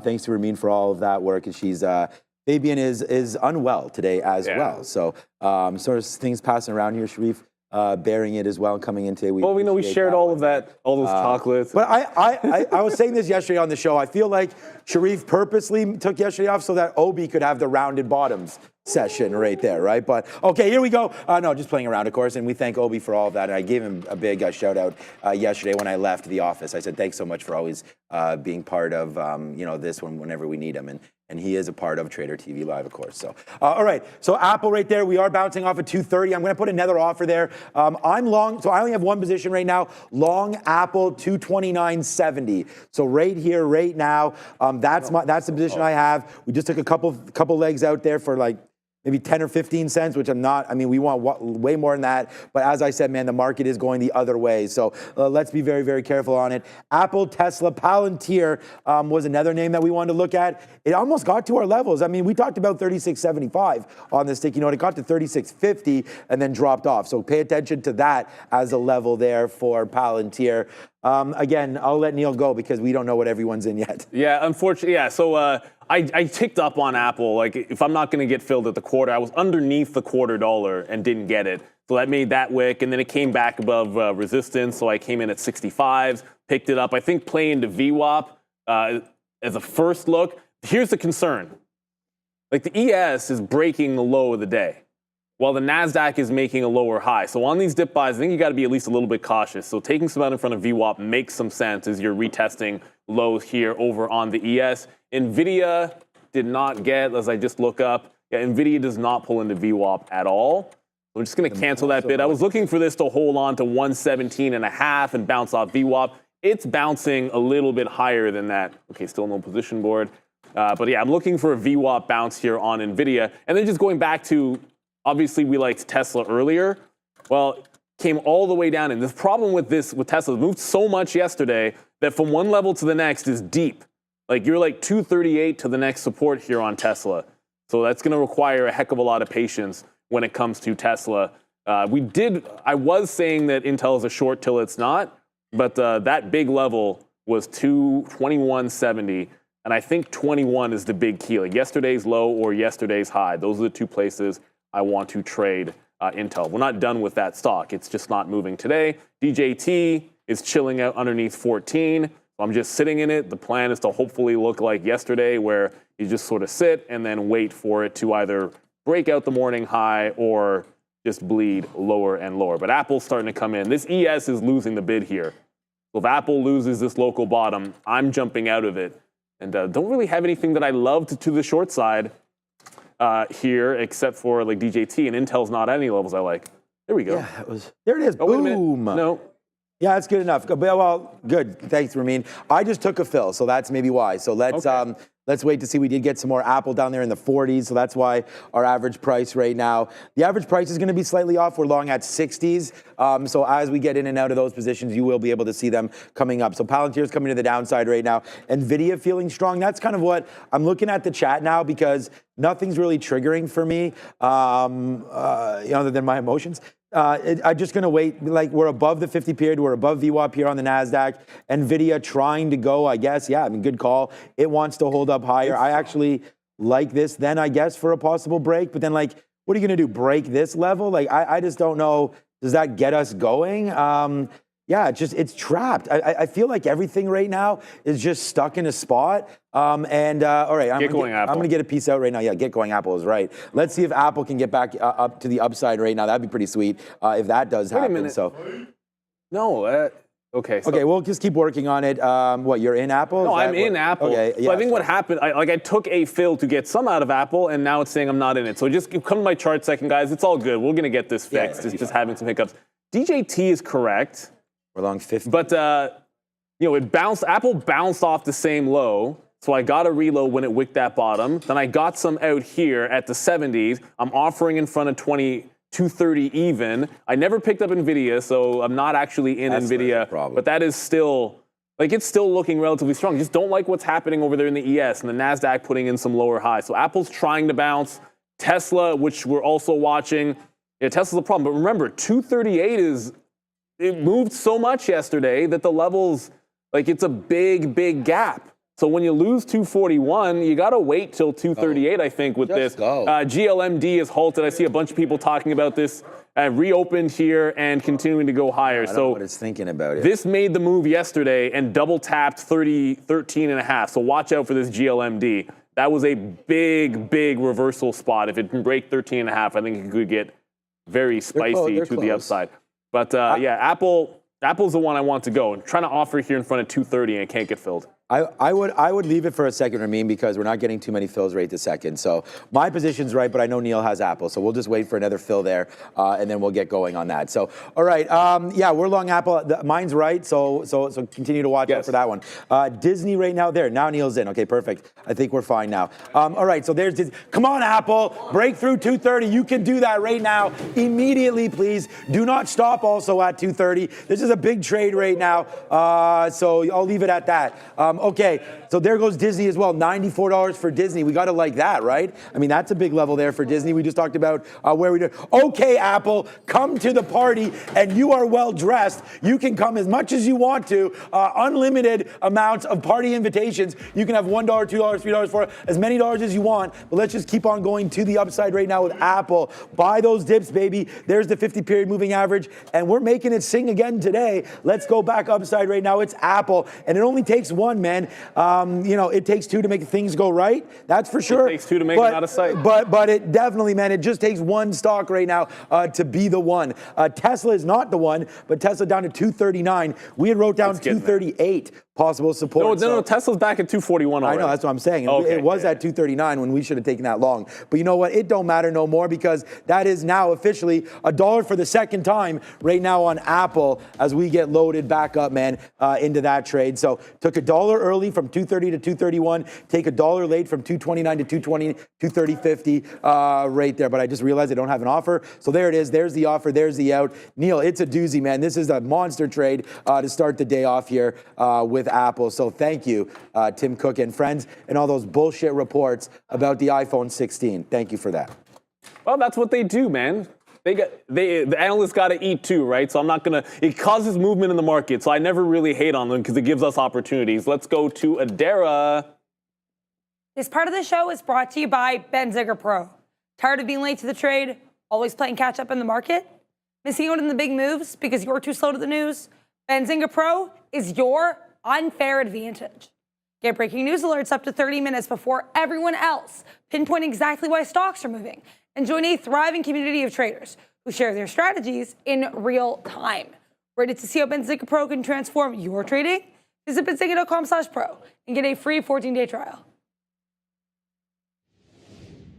Wow, the wick on Tesla at the bottom there was like, it was a liquidity grab underneath 240 that went all the way to 239.17, and that reversal is rather hefty, but it's still, look, it's working its way back to the downside. I was on the offer 230.85 on Apple there, looking for the curl. I still think it's a relatively strong stock. I want to see it hold on at 230. Just going back over to DJT in here, it flipped over VWAP briefly, now headed back into the lows. So not bidding anymore. I want to see it break the lows or give more fills up in the 14 range, like tighter to the 14. It's what it did yesterday, kind of double tapped and then consolidating lower. Like that's going to be the plan of action for me.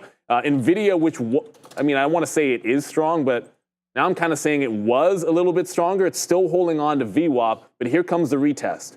I never got into this name. I haven't traded it yet. It's just been Tesla, Apple, we're in DJT, but Nvidia holds on to VWAP one more time, and I'd like to look for the bounce. But it's getting heavy on this bid here in NVDA. It's going red to green, red to green. I want to see it hold green, obviously, before going into any longs. And if we turn to the downside, there's now some selling on Intel at 21. It's pretty clear to see if this loses VWAP, I'll look for a consolidation short underneath VWAP. If I short something, it's DJT or Intel. It was something else, but it was a firm. But a firm was powering its way up when I last checked. Power shot. Okay. I know what I wanted to short. I want to short FedEx. We'll have a look at that in a minute too. Too late. As well. It's still going. It was like 150 or 150? No, 254, sorry. Oh, yeah, 250. Yeah, that's what I meant. 250. Okay. Wow, that's pretty low. We'll have a look at that in a second. So I just want to let everybody know Apple broke below 230, so I took out 20% of what we had left. So right now we don't have, like, we basically have about 25% left of our reloaded position. So we were able to get some out up here, obviously, as you guys saw me acting a fool, taking $1 plus on those trades. So there was a nice move to the upside, and it is finished with. For now, I'm going to buy this 239.50 on Tesla and just see about 239. Hopefully we can hold it. I'm going to put an order there. If it doesn't, then we're out again. And we'll just be 1 for 2 today and flat on the day after all of this. So like we're up right now, but what I'm getting at is that if we take this fill and it breaks through 239, then yeah, we'll give back the profits that we made on Apple chasing this Tesla dream. So dreams can turn into nightmares, and that might be what happens. So we'll just continue to wait for it. We'll buy a little bit right now. We just bought 65s or 66s there, but I have a bigger order at 50. I was just saying to myself, what if we miss this? Then that will be no good. Let's put an offer up here to 241 or so. If we are able to get it, great. But for right now, we want more. Like 239.50 is where I was sitting. So I just bought basically 20% of my order at 50. I bought it at 60s just to dip in. But here it comes back, and we might get the full boat there. The fact that didn't even go there, like maybe we should just take 30 cents and run away from it. But for right now, we'll have to watch out for Tesla looking to get a little bit more and trying to get more. Oh, no. Yesterday, we had the biggest, don't even say that, Nick Clemenzi over there. Oh, my God, you are right, Rivian.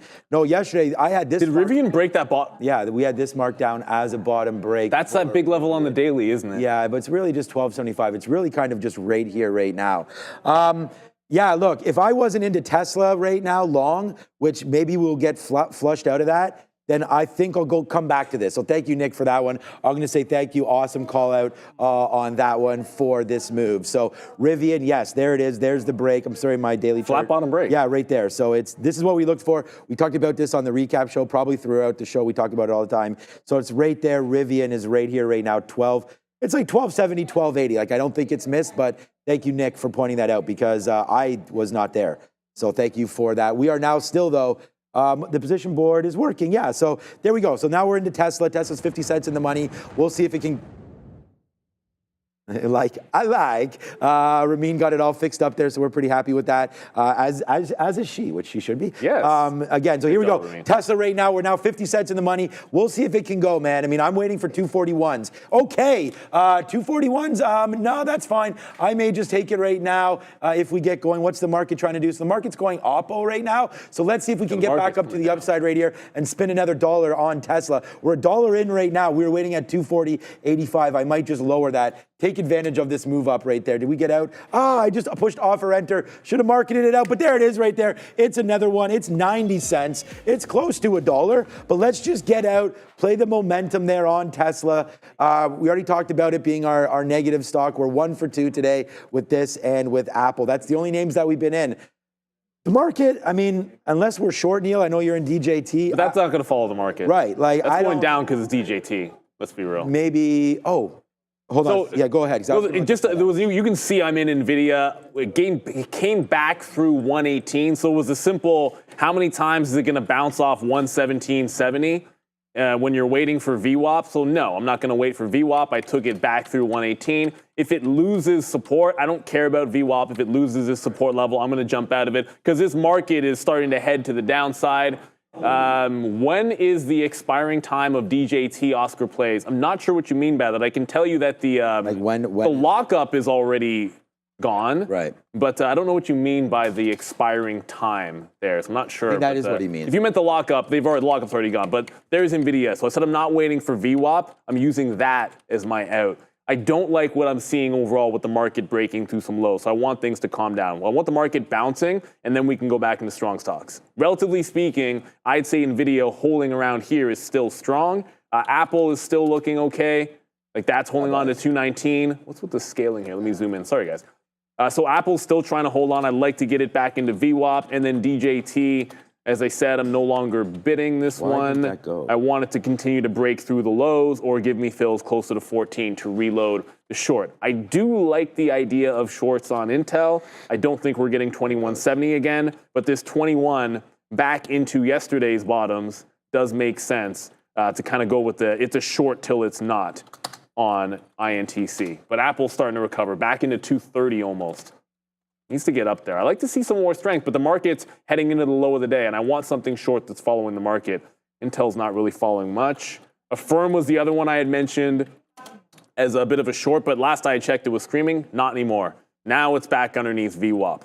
So suddenly this looks a little bit better. Fail breakout and reversal on Affirm. I want to try and grab it back into VWAP, and we're not showing my chart, unfortunately. So Affirm back into VWAP, I'm looking short now.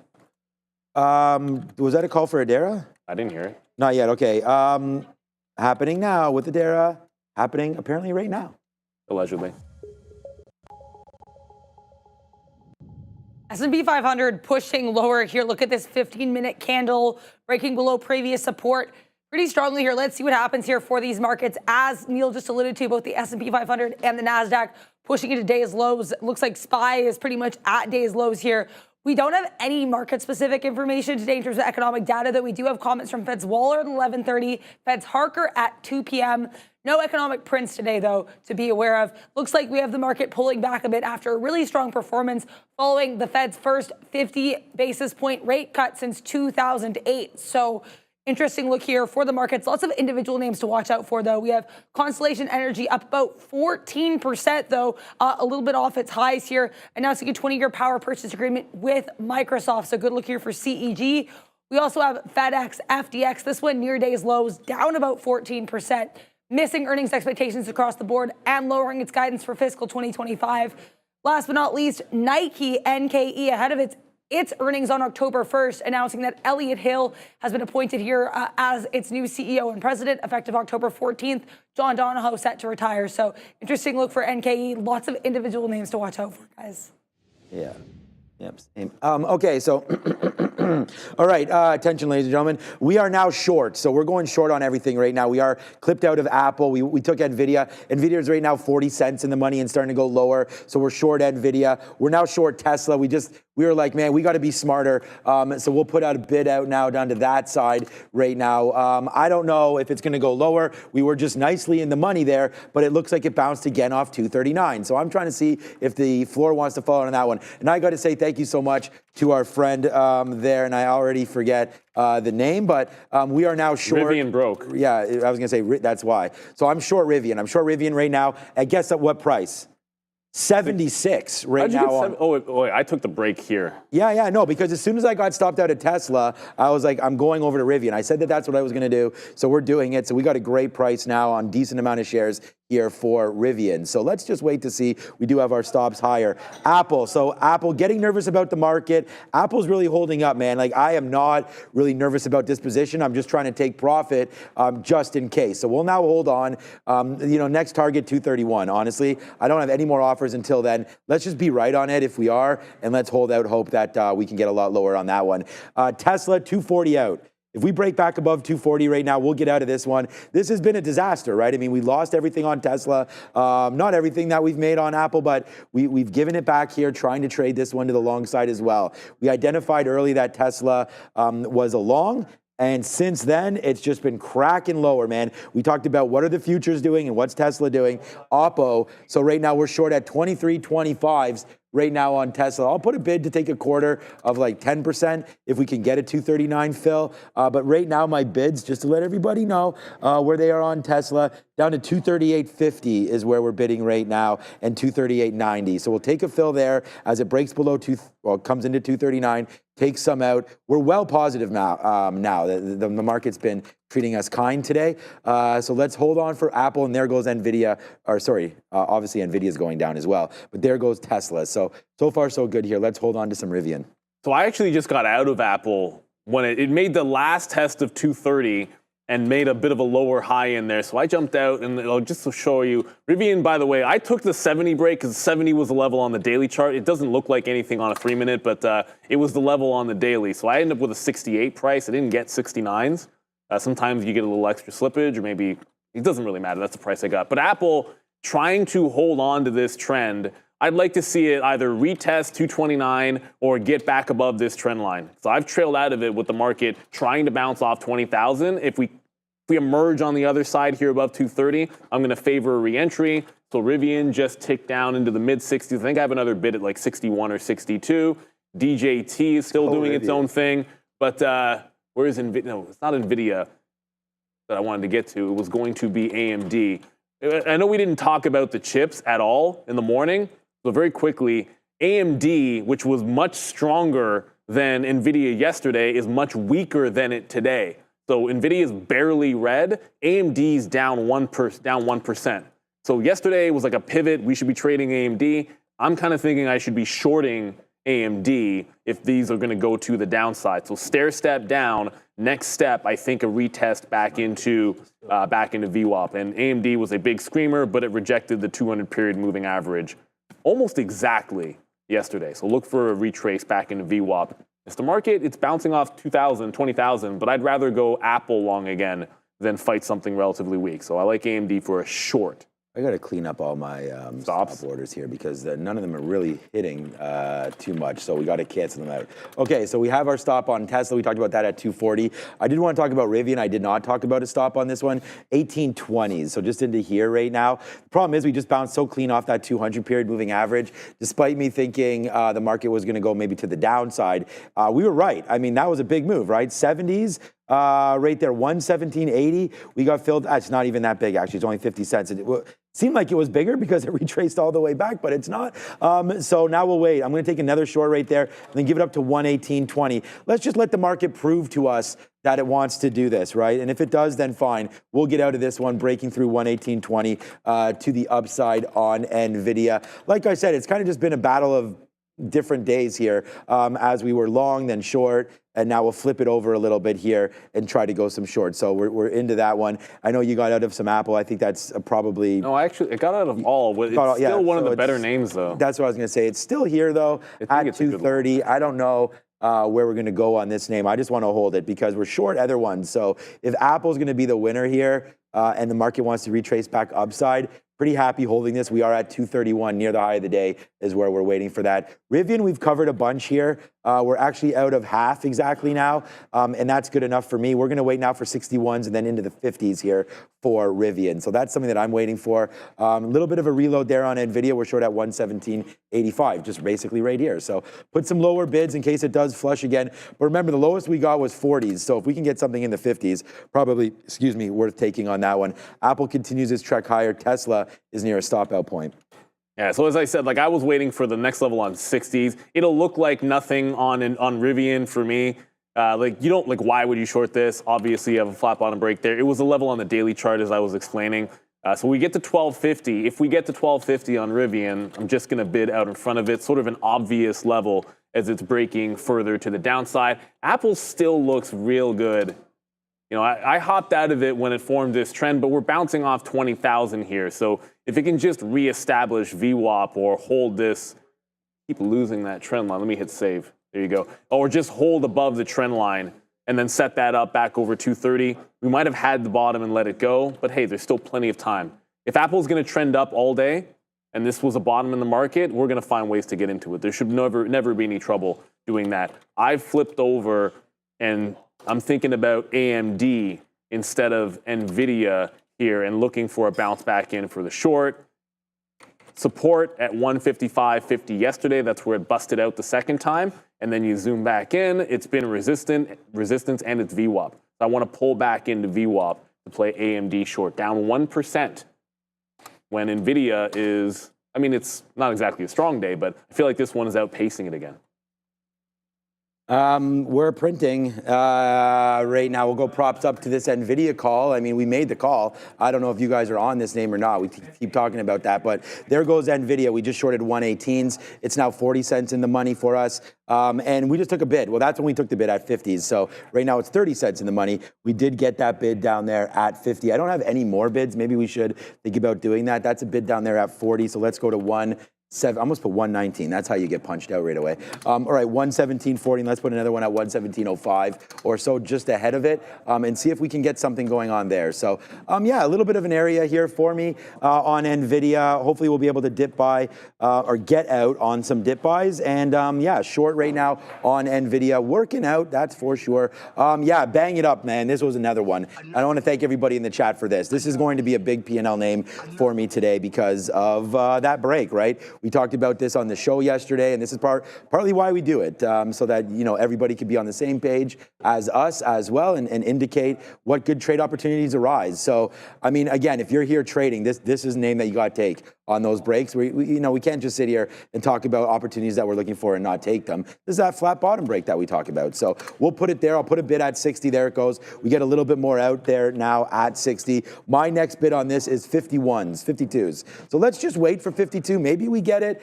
which would be pretty sweet if that is the case. Tesla's holding out hope here for higher highs, but I'm still going to stay short. We're short right now at 239.50. I like the risk to reward on this one as we go. So we'll wait to see if it wants to hold it out for us. But I like the name on the short side. 241 is my stop on Tesla if that does come through. So we're going to wait for it for right now, but bidding down near 239, see if we can get something there. Nvidia, we still have a decent amount of shares. It's trying to bounce off 50 again. Come on, bring it down, man. Where are we bidding on this one? I have so many orders out. We're bidding 45s right now on this. Like, I'm in too many names. I'm in 4 names, which is a little more than usual for me. All right, so I'm going to, not my old self, but my new self. So right now, there it is. Well, yes, sir. We'll take a bid at 53s there on Nvidia and spin it one more time. So a little bit of a hot dog cannon action here today as we're green, and any day that you're green is a pretty good day. But Rivian is really the one for me that's made a big difference here. Yeah, the flush is on, but the market's bouncing off 20,000. Right. But thankfully, you want to be short stocks that are actually going down, which is good because Rivian's tanking. I like that. Well, okay, we like the trade. Rivian, I don't want it to tank. I don't want anyone to lose money, and I own Rivian shares myself. So 8% down on DJT. It did just tag $13.50. I said it needs to break the low, and then we'll get 13.5. If it pops back in VWAP, I'll look for a reload on this one. You just went over Rivian. Okay, Rivian's about to fill 1250. Yes, sir. So it's on. Where am I? I'm not at 51, am I? No, 52. I got 52s. So, yeah. Oh, no, I didn't. No, I'm bidding 52. I got it out in front of 55, and we're looking for that 52 bid. See if we can grab that. Okay, no fills on AMD. There was just a question, why are you guys ignoring Nike? I'm not ignoring any stocks, but if it's not setting up or I'm not in it, then you got to be on the stocks that are setting up or your trades. So I want, like, Nike did not hold on to this afternoon support. Dip, broke, I'm out. And it just didn't set up. I wasn't looking for the short in it. I was looking for a bounce off that support level. It didn't happen. I jumped away from it. And if I try to keep fighting that stock, I'd just be losing. So there's no point doing that. And that's pretty much what it's all about. So Rivian, that's still working. Next available pop, I want to see if we can get more of DJT. AMD can't even climb at this point into VWAP. It's just hanging on to 155. So I'm just going to back off. We have to be patient with this. I know it's stair-stepping to the downside. Have to find my way into the short. I would have liked to stop at around the 156, but if it's not going to get up there, we'll just hang on to the winning shorts now and be patient for re-entries. Patient is my middle name. Like, all we did here was wait. We waited for Tesla to do this.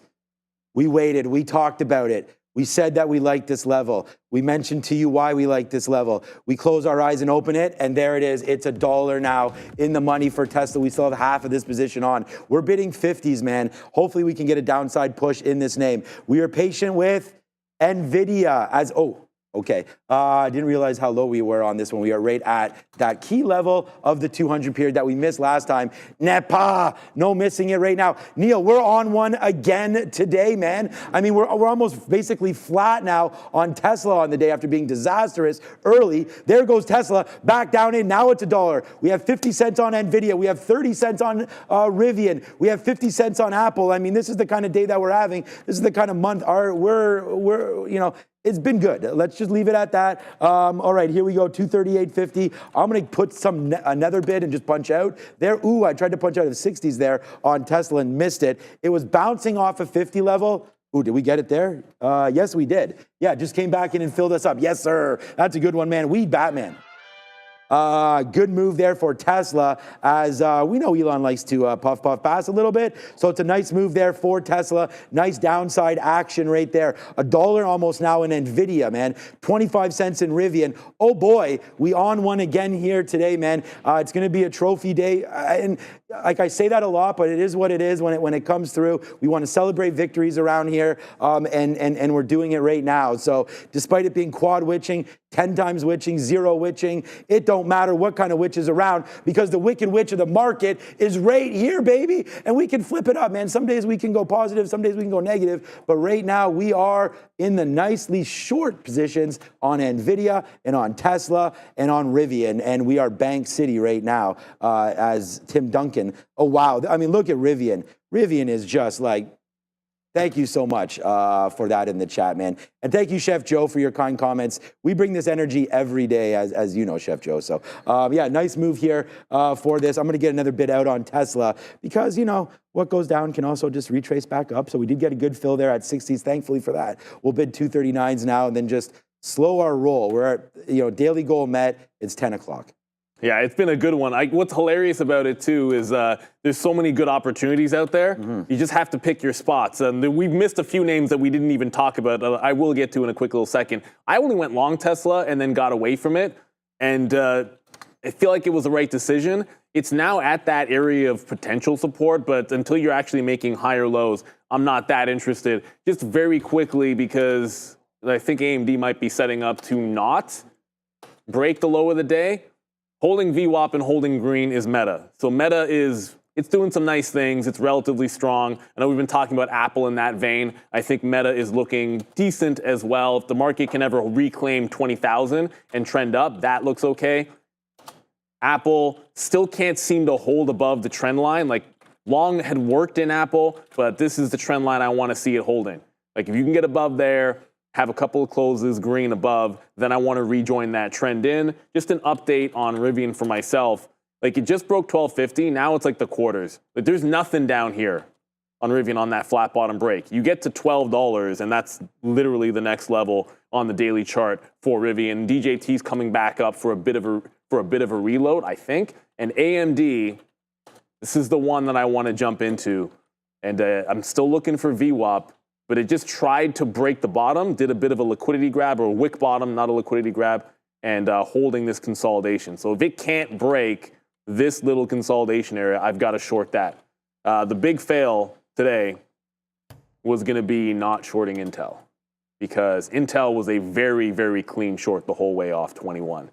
Now we'll just have to wait for VWAP or trace. Clearly in a downward trend. It's AMD that's a little bit closer to what I think can be a reasonable entry point, but Intel, I've got to be able to short the pops. We're under 20,000, so I'm not really thinking about any longs with the exception of maybe Apple, because Apple's one of the only things that looks any good. But here comes AMD right back underneath 155. It just can't get back above that price, so we're going to short this consolidation on AMD instead of waiting for VWAP. Yeah, I'm just going to honestly probably sit in these the rest. No, just joking. Well, not the rest of the day. All right, so Rivian, we just got some more out there at 49s as it broke through 50. We wanted to have a quick look at that one.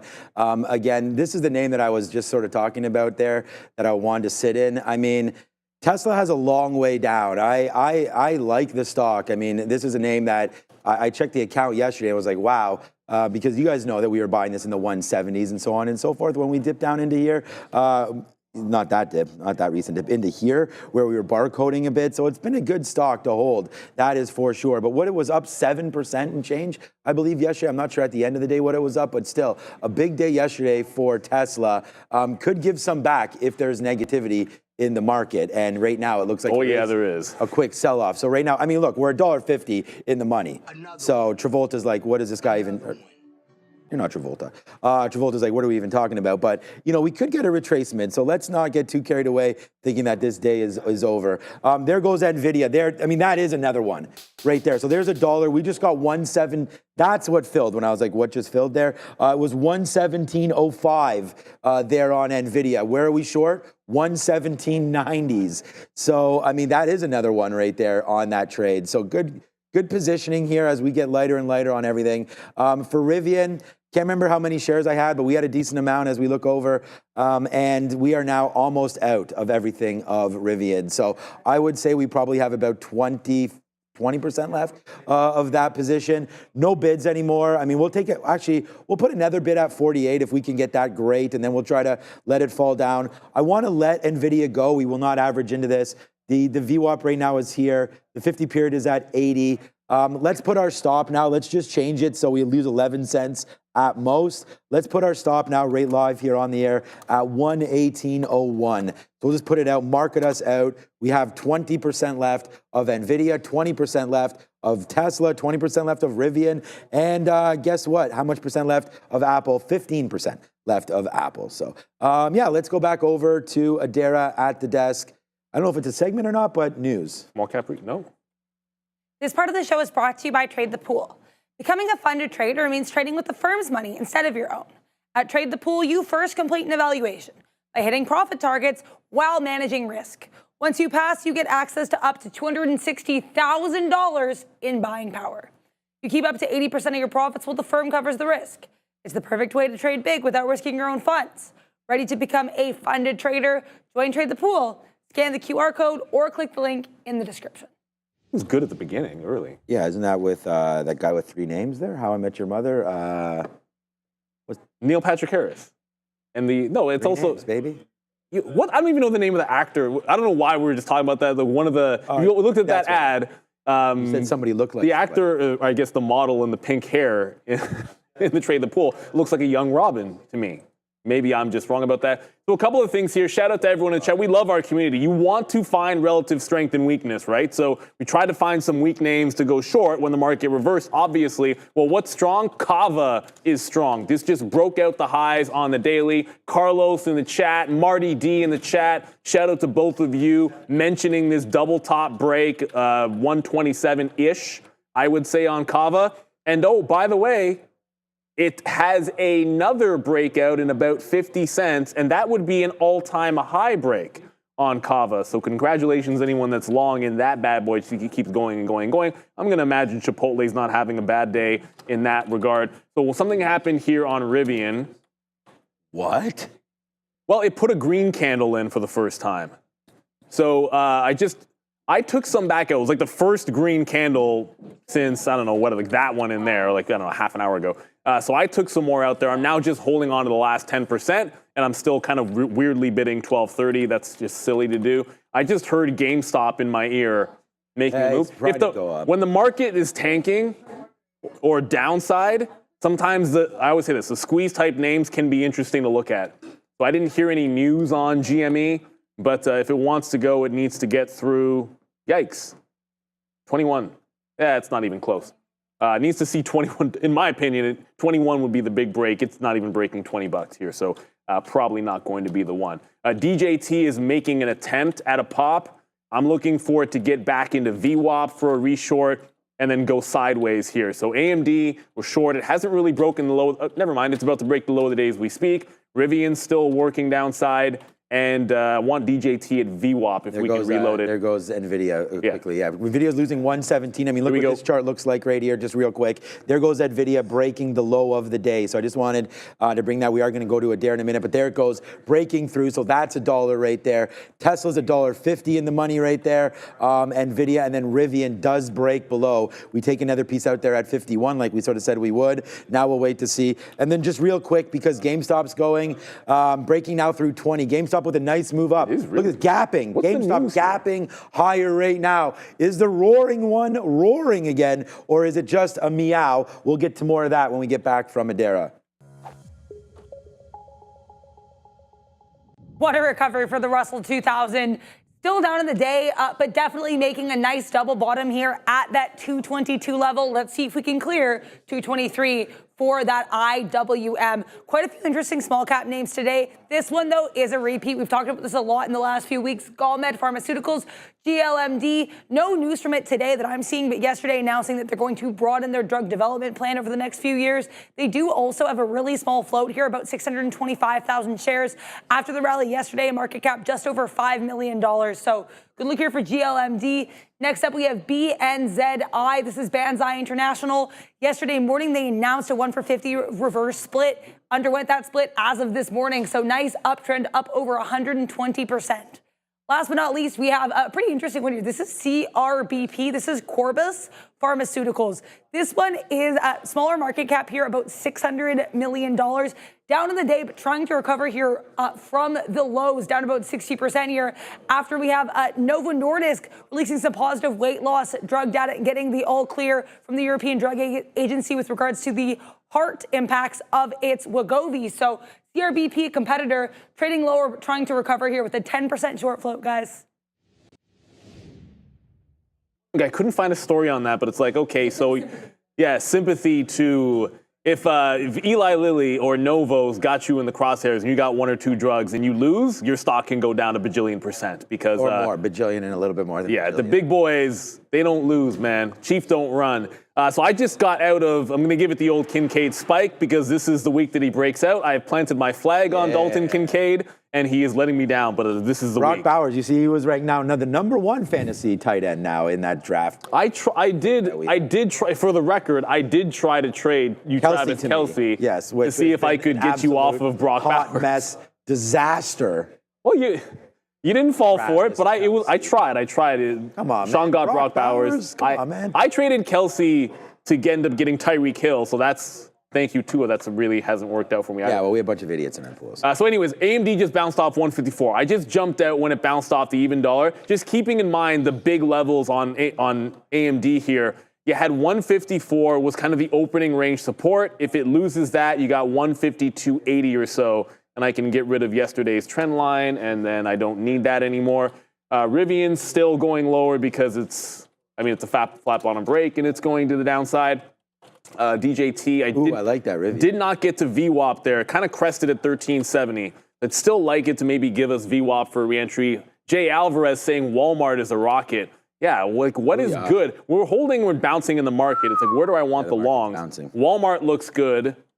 Apple, I did say I liked Apple still, but again, my plan was hold above this trend line for a couple of beats, not just 1 wick above.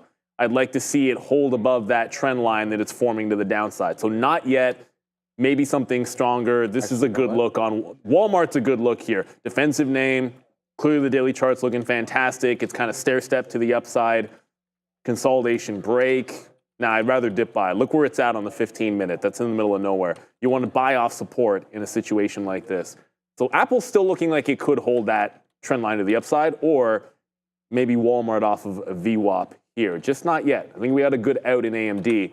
I'm not necessarily done with shorts yet.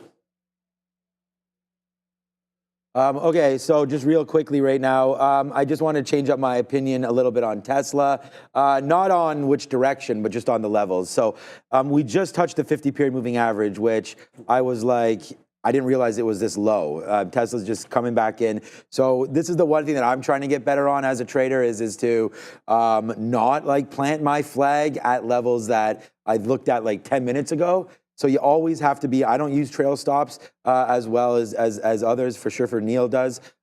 So I have to keep going back and looking, right? So like right now, I'm going to take another average into 240 if we can get it in and around this area. That would be nice. But then if we break above 240.20, we're gone. Our old level was 241. We talked about that break. But I'm not, even though we only have 20% left of this trade, I just don't want it to get back to the upside because just even to lose, I know it's only 20%, but you know, I look back at the end of the day and it's like I look at my net now where it is, and it's like we've given some back by like not getting it out like at key levels. So it's like if you don't get it out at key levels, you lose some money. And if you don't take your trades out at key levels, you also lose money. So it's like you have to do the work on both sides.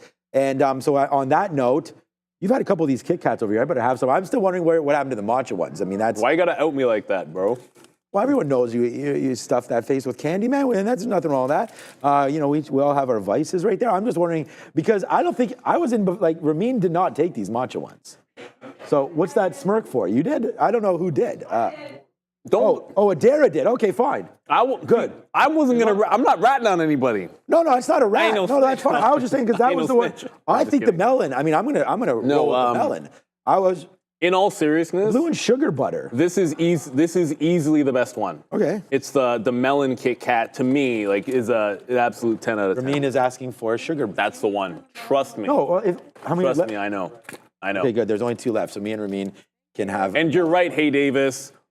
DJT is getting close to reload. Just keep in mind, the thing with DJT yesterday was the best short. Sorry, stop finishing eating. Yeah, why would you eat while you're trying to host a show, Neil? Might be some professional. Because it's delicious. Because it's delicious, Sean. That's why. No, just all jokes aside. The best shorts on DJT after the initial pop and fade, it wasn't even this consolidation at VWAP. Like, it kind of had to run some stops, and it was a long one. So I don't think there's any rush to this opportunity. Like, it was getting in after maybe it stopped some people out. Why do I know? Because I got stopped out, then I got on the phone trying to book an appointment, and then this happened, and then it was VWAP after. That was late in the day. So I'm not, Booker T. I don't think you need to rush into this. I think getting back in can require a little bit of patience. And what's crazy is, okay, so we're still in Rivian, but we haven't really talked too much about the names that are going into the index We got tonight. out of Nvidia there. Okay. One of which, okay, so now I'm going to slap a different fail on myself. Palantir, Yeah. look at the support, 35.8. Like, this is just a couple of days. This is support going further back, but you can see the support there. It wicked that bottom exactly there and then trend up into VWAP. So a bit of a missed opportunity at the long, but it's trending down. So, like, if you're going long, that was your chance. If you don't have it, or that would have been my chance, I should say more correctly. And if I don't have it, it's a trend down, and it needs to reverse the trend. So I feel the same way. I'd feel the same way about that as I feel about Apple. Apple is now finally looking like it is holding above this trend line. So now I like the re-entry back into that previous bottom. When the market was trending down, I didn't like it. Now that it's breaking the trend, I do like it. Let's see what's going on in the vaunted world of crypto, and maybe why we should be trading tomorrow with Adara.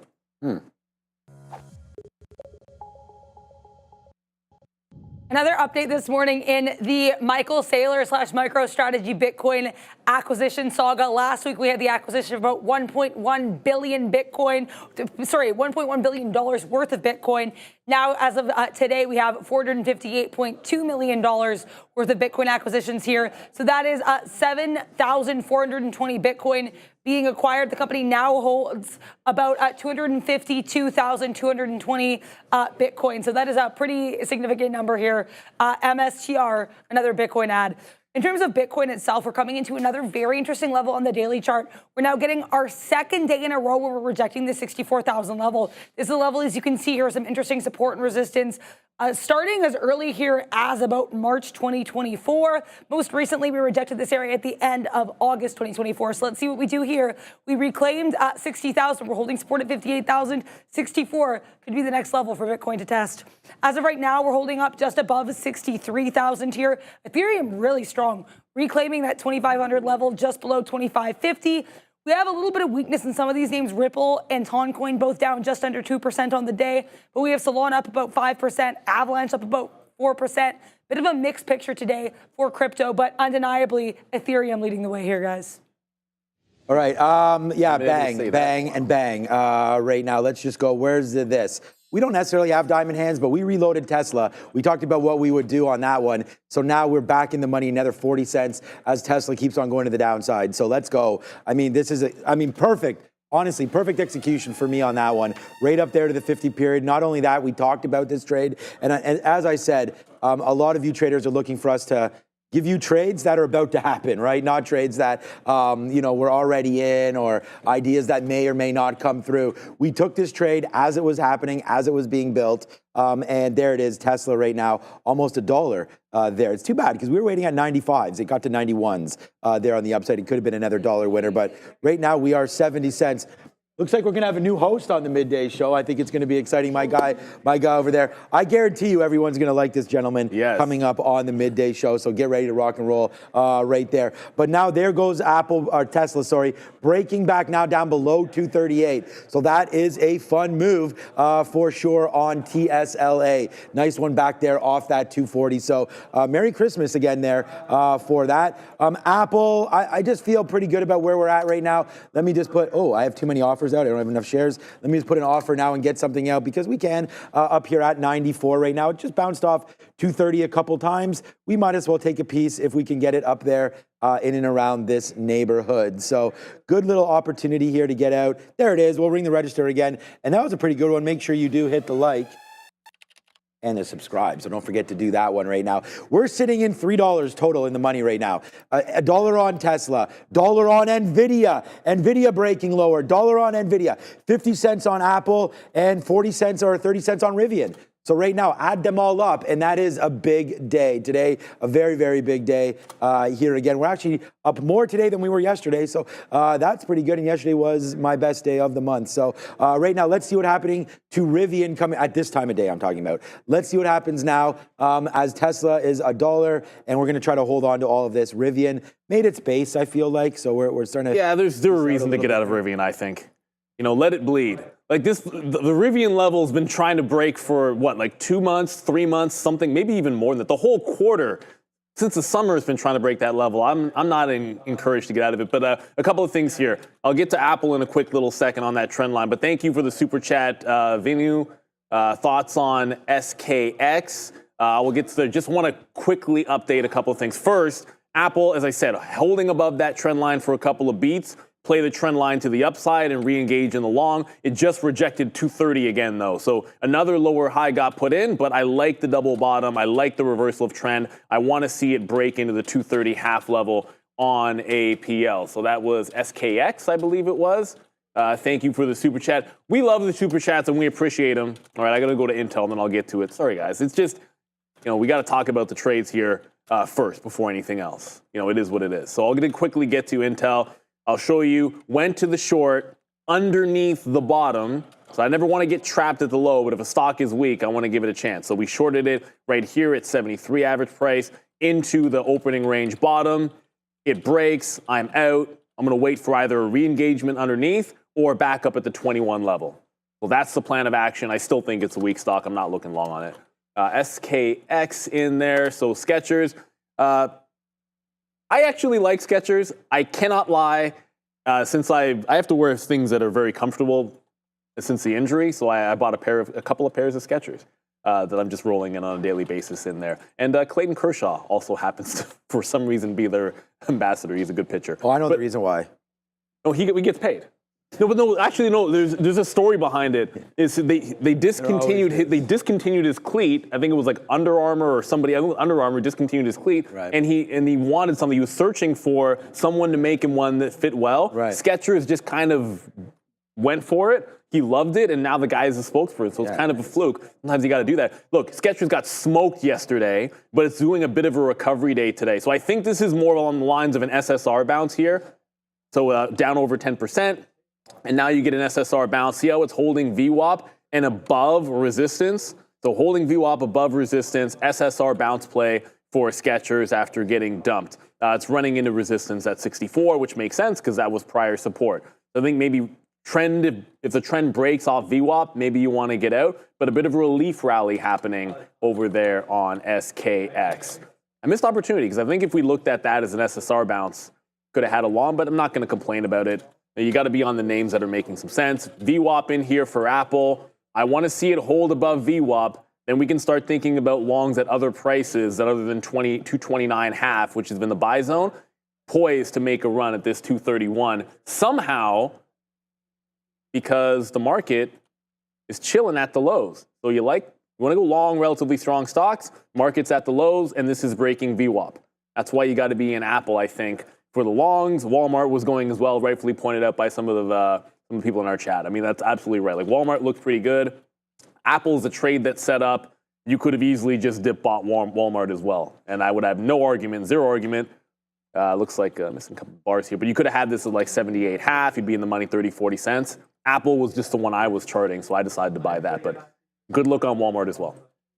Yep, I think that is for sure. All right, so just to let you guys know, we did take some more out on Tesla as it came into 239 again. So we actually get 239 like 10 or something like that. So good little take there for that play on Tesla. As we're just keeping it as real as we can, man. We've traded 4 names today. Apple, banger, that's an up name. Nvidia is an up name today. So that's 2 for 2. Rivian. I mean, do we need to question these trades? There's Rivian right there. That's 3 for 3. And then here's Tesla. We're going to wait for it. We've already talked about it being down on Tesla early, grinding our way now on TSLA, and waiting for lower, right? I mean, I'm trying to wait for 238.25s. Like I'm even at the lower. I'm lower than the low of the day right now, trying to wait to see if we can get that fill. But I mean, I'm not stubborn enough to not get out, right? I mean, we see that this 239 is right there, and I think it's a very, very bad habit to be too stubborn when you're trading these markets because they will have a habit of proving you wrong pretty much every time. So yeah, there goes Apple, right? Like we got a little piece out of Apple, but we'll still hold on to it. Apple's now $1 in, but I mean, it's not like it's a reloaded position. I would have loved to have been sitting right there. And again, this goes by hosting the show, going through different names, going through different opportunities. I'm trying to stay on same names, and we should have reloaded Apple right there. That's a missed opportunity on that reload. So if it does come back in, we'll do that. We now have only 5% left. We actually got out of, we told you we had 20%. We actually got out of a decent piece right there at $30, 230. So now that it's higher, we'll still hold for 231, but I've canceled all those offers. We'll have to wait out for that one. So Tesla's trying to break lower. Rivian has just been a beast. We love that stock. I want to thank the audience for that one as well. What else is on our list? Well, we looked at Palantir early. Let's have a quick look. I know Neil kind of just looked at it. Yeah, it's not doing anything. I didn't. I mean, it's doing something, but I'm going to wait to see what that wants to do. Nike, we said that we'd like to play it if it ever retook VWAP or something like that. Yeah, VWAP dip buys. Remember, we said we did not want to dip buy it the first time. That is for sure. But we were looking at VWAP. It looks like it's been holding. GameStop is really going. Oh, yeah, that's what I meant to do. GameStop. It's about to get that 21. Yeah, Adara put in our chat that there's really nothing on this. Yeah, so just some social media stuff here. So I should have paid for locates when you first brought it up. Yeah, so right there we will have to be looking now at this stock a little more carefully because there's 21, and I mean, boom, that's a big level, huge level that we've seen a couple times, man. It's actually just huge on the week. So yeah, let's pay attention to this level right here for GameStop. But we'll get back from this, or get back from Adara and go immediately over to some GameStop love. So let's go see what Adara's up to there at the big screen. Very interesting picture here. What we're seeing is a lot of sectors being driven by specific catalysts for one stock. We have, for example, transportation being led sharply to the downside after FedEx's disappointing earnings and guidance decrease for 2025. We've also got here utilities. Positive news there with CEG, Constellation, with regards to its Microsoft partnership here, setting up a lot of the other names in this sector. In terms of weakness, though, we also have consumer durables to the downside, produce manufacturing a bit weak finance a little bit weak as well, and a little bit weak to muted here in technology services. In terms of strength, electronic technology, definitely some upside. Apple and Broadcom, that we do have some weakness in that group as well. But it's also worth noting here, the consumer non-durable sector, pretty muted with the exception of Nike. So Nike's positive news there with regards to the Elliott Hill CEO appointment, not really moving the rest of this sector. But let's see if things change as we head into the rest of the day, guys. Wow, I guess it's one of those. And again, I know this is not, that's an AMC thing, but that's the meme one we have. You got the Diamond Hands one. I have the rocket ship with the ape on there. It's through that 21 level. Wow. It is an absolute rock. I'll tell you right now, let's go Tesla. I did pay for locates, but not with the intention of just blindly shorting at any level. I just want to have them available in case something insane happens. It was 1/8 of 1 cent per share. Locates are very cheap on this. And usually that means a lot of day traders are going to try and fade this when it's that cheap to be able to get the locates. We've seen this before. We've seen it before with Veru way back. But yeah, now that it's through 21 even, like 22 is a previous support level. The 50 period sits at 22.5-ish. So strong move up there on GME. Unbelievable. And what just happened? The other thing is load. My bad. In sympathy. Not that it's doing much of anything, but it just broke out a little bit as well. In complete sympathy, it looks like AMC trying to catch a bit of a bid. I just trailed out of Apple, it looks like, so the market's probably coming back in. Big time. Yeah, right now, Tesla right now is almost $2. I mean, it just cracked lower. We said it's my bad on that one. We were sitting at the low of the day, which just would have filled, by the way. But I was also sitting at 50s.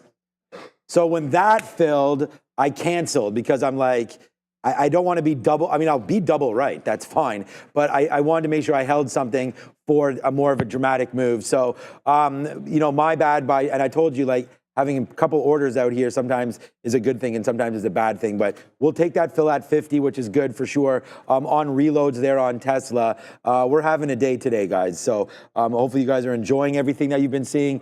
Nvidia pulling back again. We were waiting for a little bit higher on that play, but again, we're just going to try to really just enjoy what we're doing here today and try to stay as focused as we possibly can. I mean, Neo, look what's happening with Rivian. Give me that. It's done. That money right there. So there it goes. Huge move on Rivian. We tweeted this out when we had it. We tweeted it out a couple days ago on that breakout. We talked about this on the market recap show. We talked about this yesterday during the close.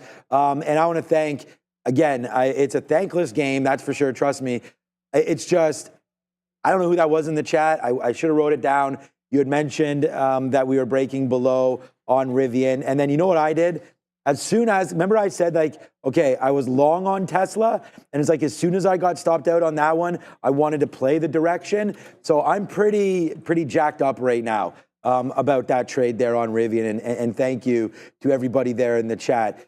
It's going to be my fourth P&L name. Number one's going to be Apple. Third. What am I talking about? Number one's going to be Apple, then Nvidia. Nvidia is a big one for me. Obviously, I'm more comfortable trading that one. And then Rivian's right there. So 3 bangers right now. The best part about it is what we're up on all these stocks is easily covered by and we've got Tesla's been fine now, but the loss that we had there on Tesla, now well covered up. We're at the high of the day. It's been a good day, man, today. We'll go 3-1, data dependent, as the Fed says, on data Tesla. Dependent. Data dependent or data dependent? A little bit of both. So when I said I got trailed out of Apple, it might not even be a good exit because I got trailed underneath VWAP in there. And we battled back underneath. So, I mean, it is what it is. That's the plan of action. We battled back underneath 20,000. So you're making that lower high. So I'm okay, I'm going to trail it out here and then see if we can't reload because to me the reload's going to be a little bit deeper down into 229 and a quarter instead of 229 and a half just based on that previous trend line holding. But unless you get back above 20,000, I feel like we're still in a bit of a decline phase. Rivian has certainly got to the point of trail now. I can sit in front of 12 because I think if 12 is going to have a 500,000 or 1 million shares on the bid and that's going to be a popular defense level. The other thing to keep in mind, if this sniffs $12, where is SSR going to be? SSR is going to be at about 1184, something like that. So just underneath $12, it'll be 10% down. So call it 1184. If it breaks $12 and gets anywhere close to that 10% down, I will look for an SSR bounce in Rivian. But at this point, now you made that flat bottom break. That almost should have been a re-entry. And what you can do, didn't do, but could, is when it makes that flat bottom, you set your breakout for here, and then you just trail it back into 50. So, you still have some from 12.7. Your average price, if you take that breakdown, ends up being 45.50, and then it breaks back up, and you get yourself a re-entry. At this point, if it gets back above 50, I'm going to be out. Don't even want to give it to that. But the big move, that's what we're talking about. You're now GameStop just looked like it was pulling back underneath 21 again. I know, and that's why I just told that. Now I was you got better look at this. It's gone. There might be a chance to get into AMC and sympathy here, for sure. Because in a minute, but too late. Yeah, AMC already pulled back. I feel like AMC, if we fail the high, you want to short something that's not GameStop that just went up on sympathy. And I think that's going to be AMC for me. So if GameStop continues to go and AMC never breaks yesterday's top, it should be a fade whenever GameStop pulls back. I think that's almost going to be an easy opportunity, but it's already pulling to the downside. All right. I was just looking at this right now for Apple. I mean, Apple continues to be near day's high.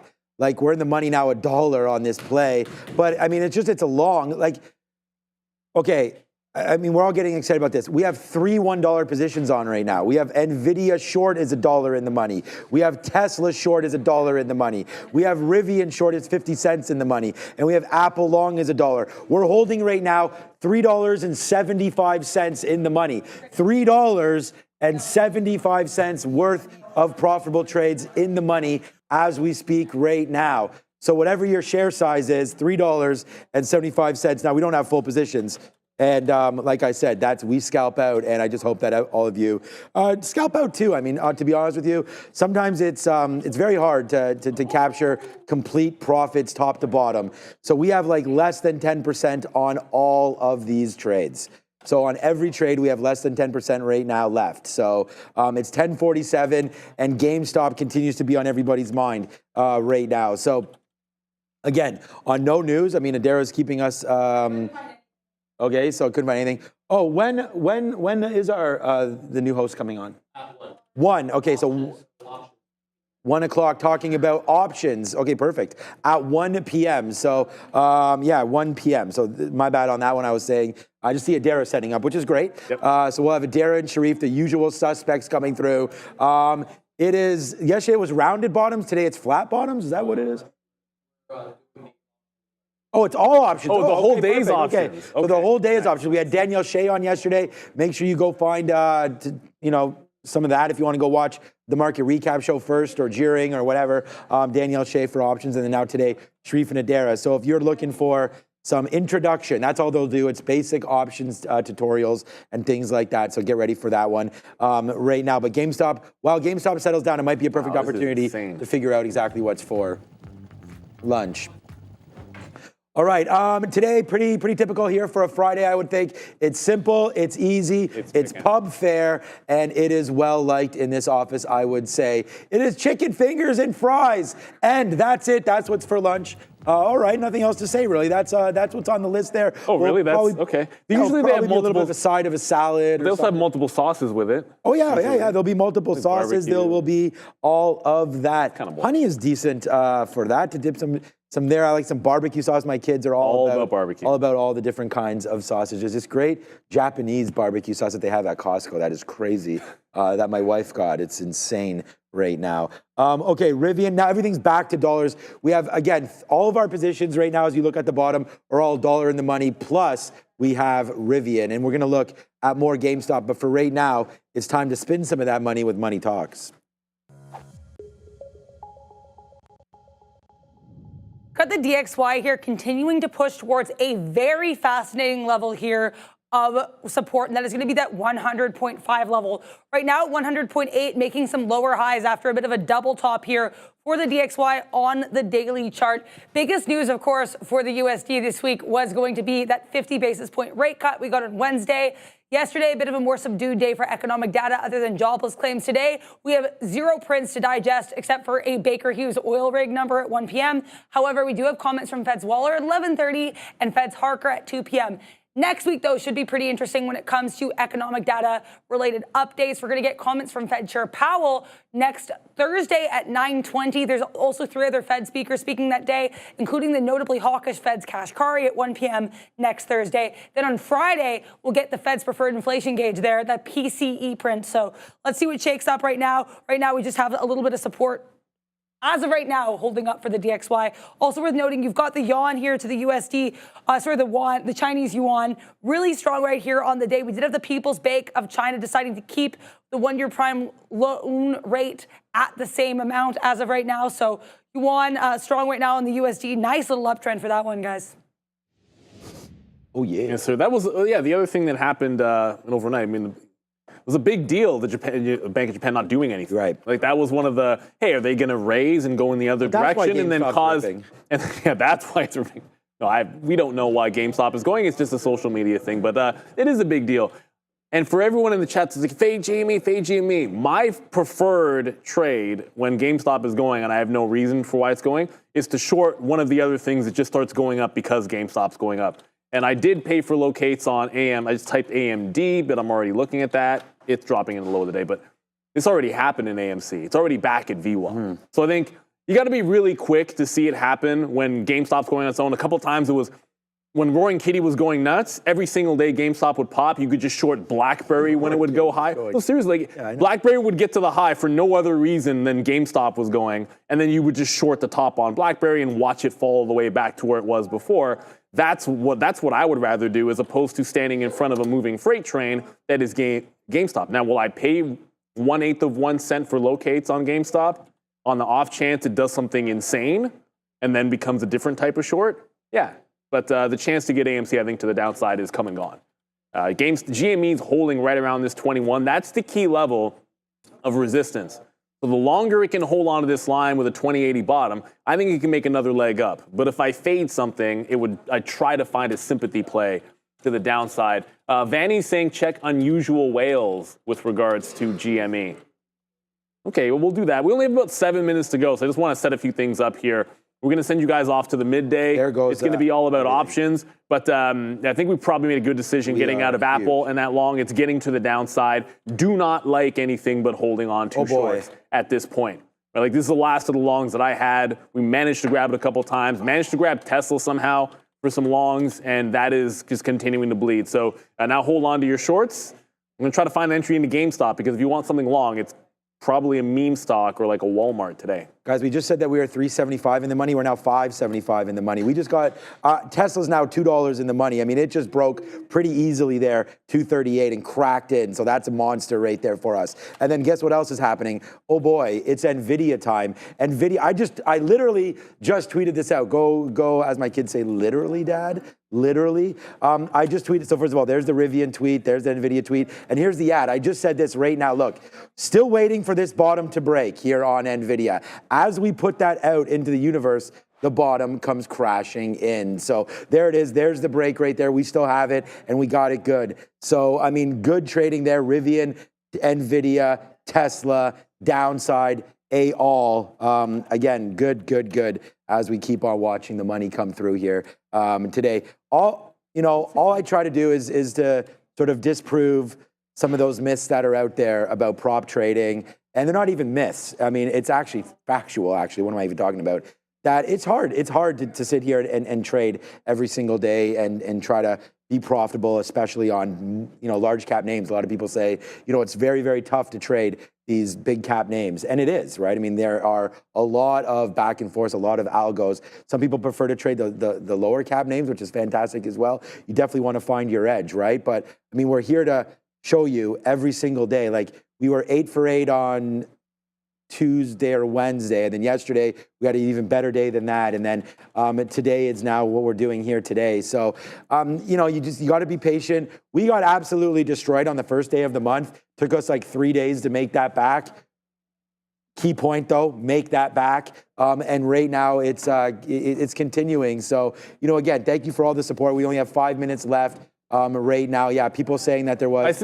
I just saw it too. Yeah, $95 million purchase of GME. Okay, go ahead. So thank you very much, AJ. I haven't been. Someone said look at it in the usual whales tweets, and I did pull them up, and I couldn't find that. But if it's true that there was a big dark pool print and that was the catalyst, I don't know that for a fact. I'm just appreciative that you guys are letting us know what's going on there. But yeah, holding higher lows is GME.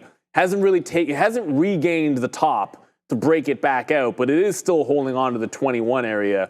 I'd like to see it.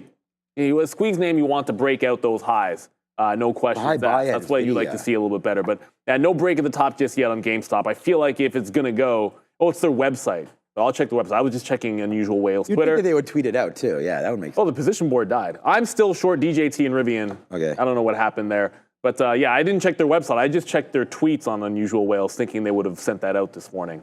But worth a look. For sure. GameStop is the one going upside. Everything else is down, man. You got to look for those shorts unless it's a squeeze type name. Oh, yeah, one more thing. Palantir and Dell at the end of the day. So we know what's going to happen at the end of the day, or we speculate what's going to happen in terms of the additions to the S&P 500. Palantir is actually holding up pretty decently. Obvious support at 35.80. Show you a 15-minute chart. There you go. Obvious support at 35.80. I think as long as it holds this line, you can maybe look for some scalp trades.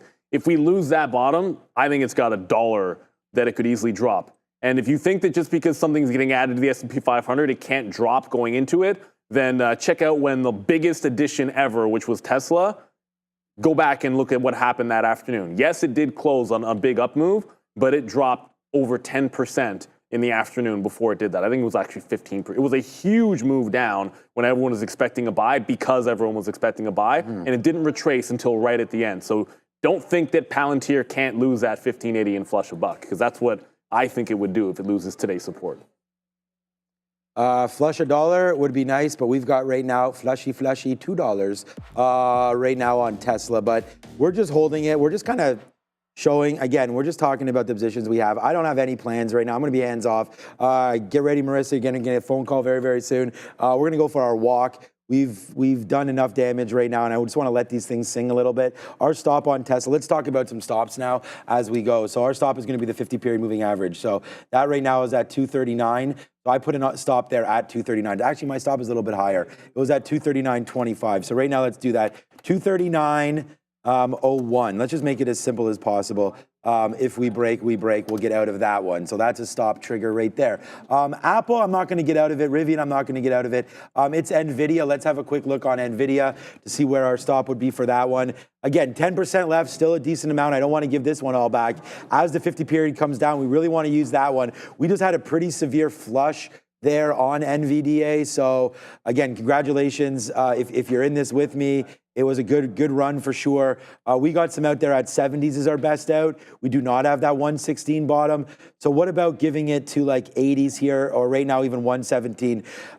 Yeah, so those are some little target areas. The reason why I said I'm not going to get out of Apple, I only have 5% left and it's pretty small, but I still think we can get 231. So if we get that, excuse me, we'll put an offer there for that one. But other than that, man, it's pretty simple thing for me. Wait for Apple to do something, wait for Nvidia to go. Our targets are already set. And then again, a big shout out to our chat. We just got filled at 12:30 there on Rivian on a really good position. Obviously wish we had held more.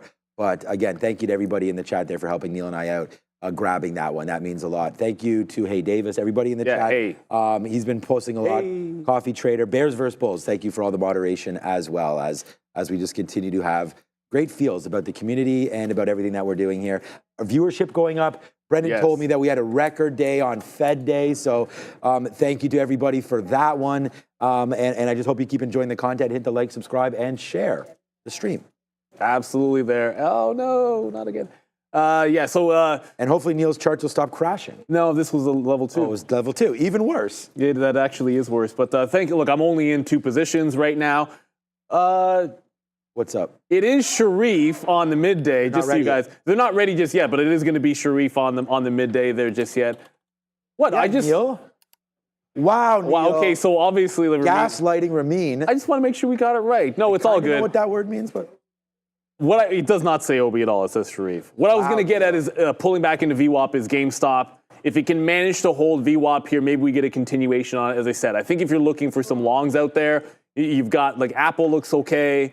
Walmart looks pretty good. So, I mean, CMG.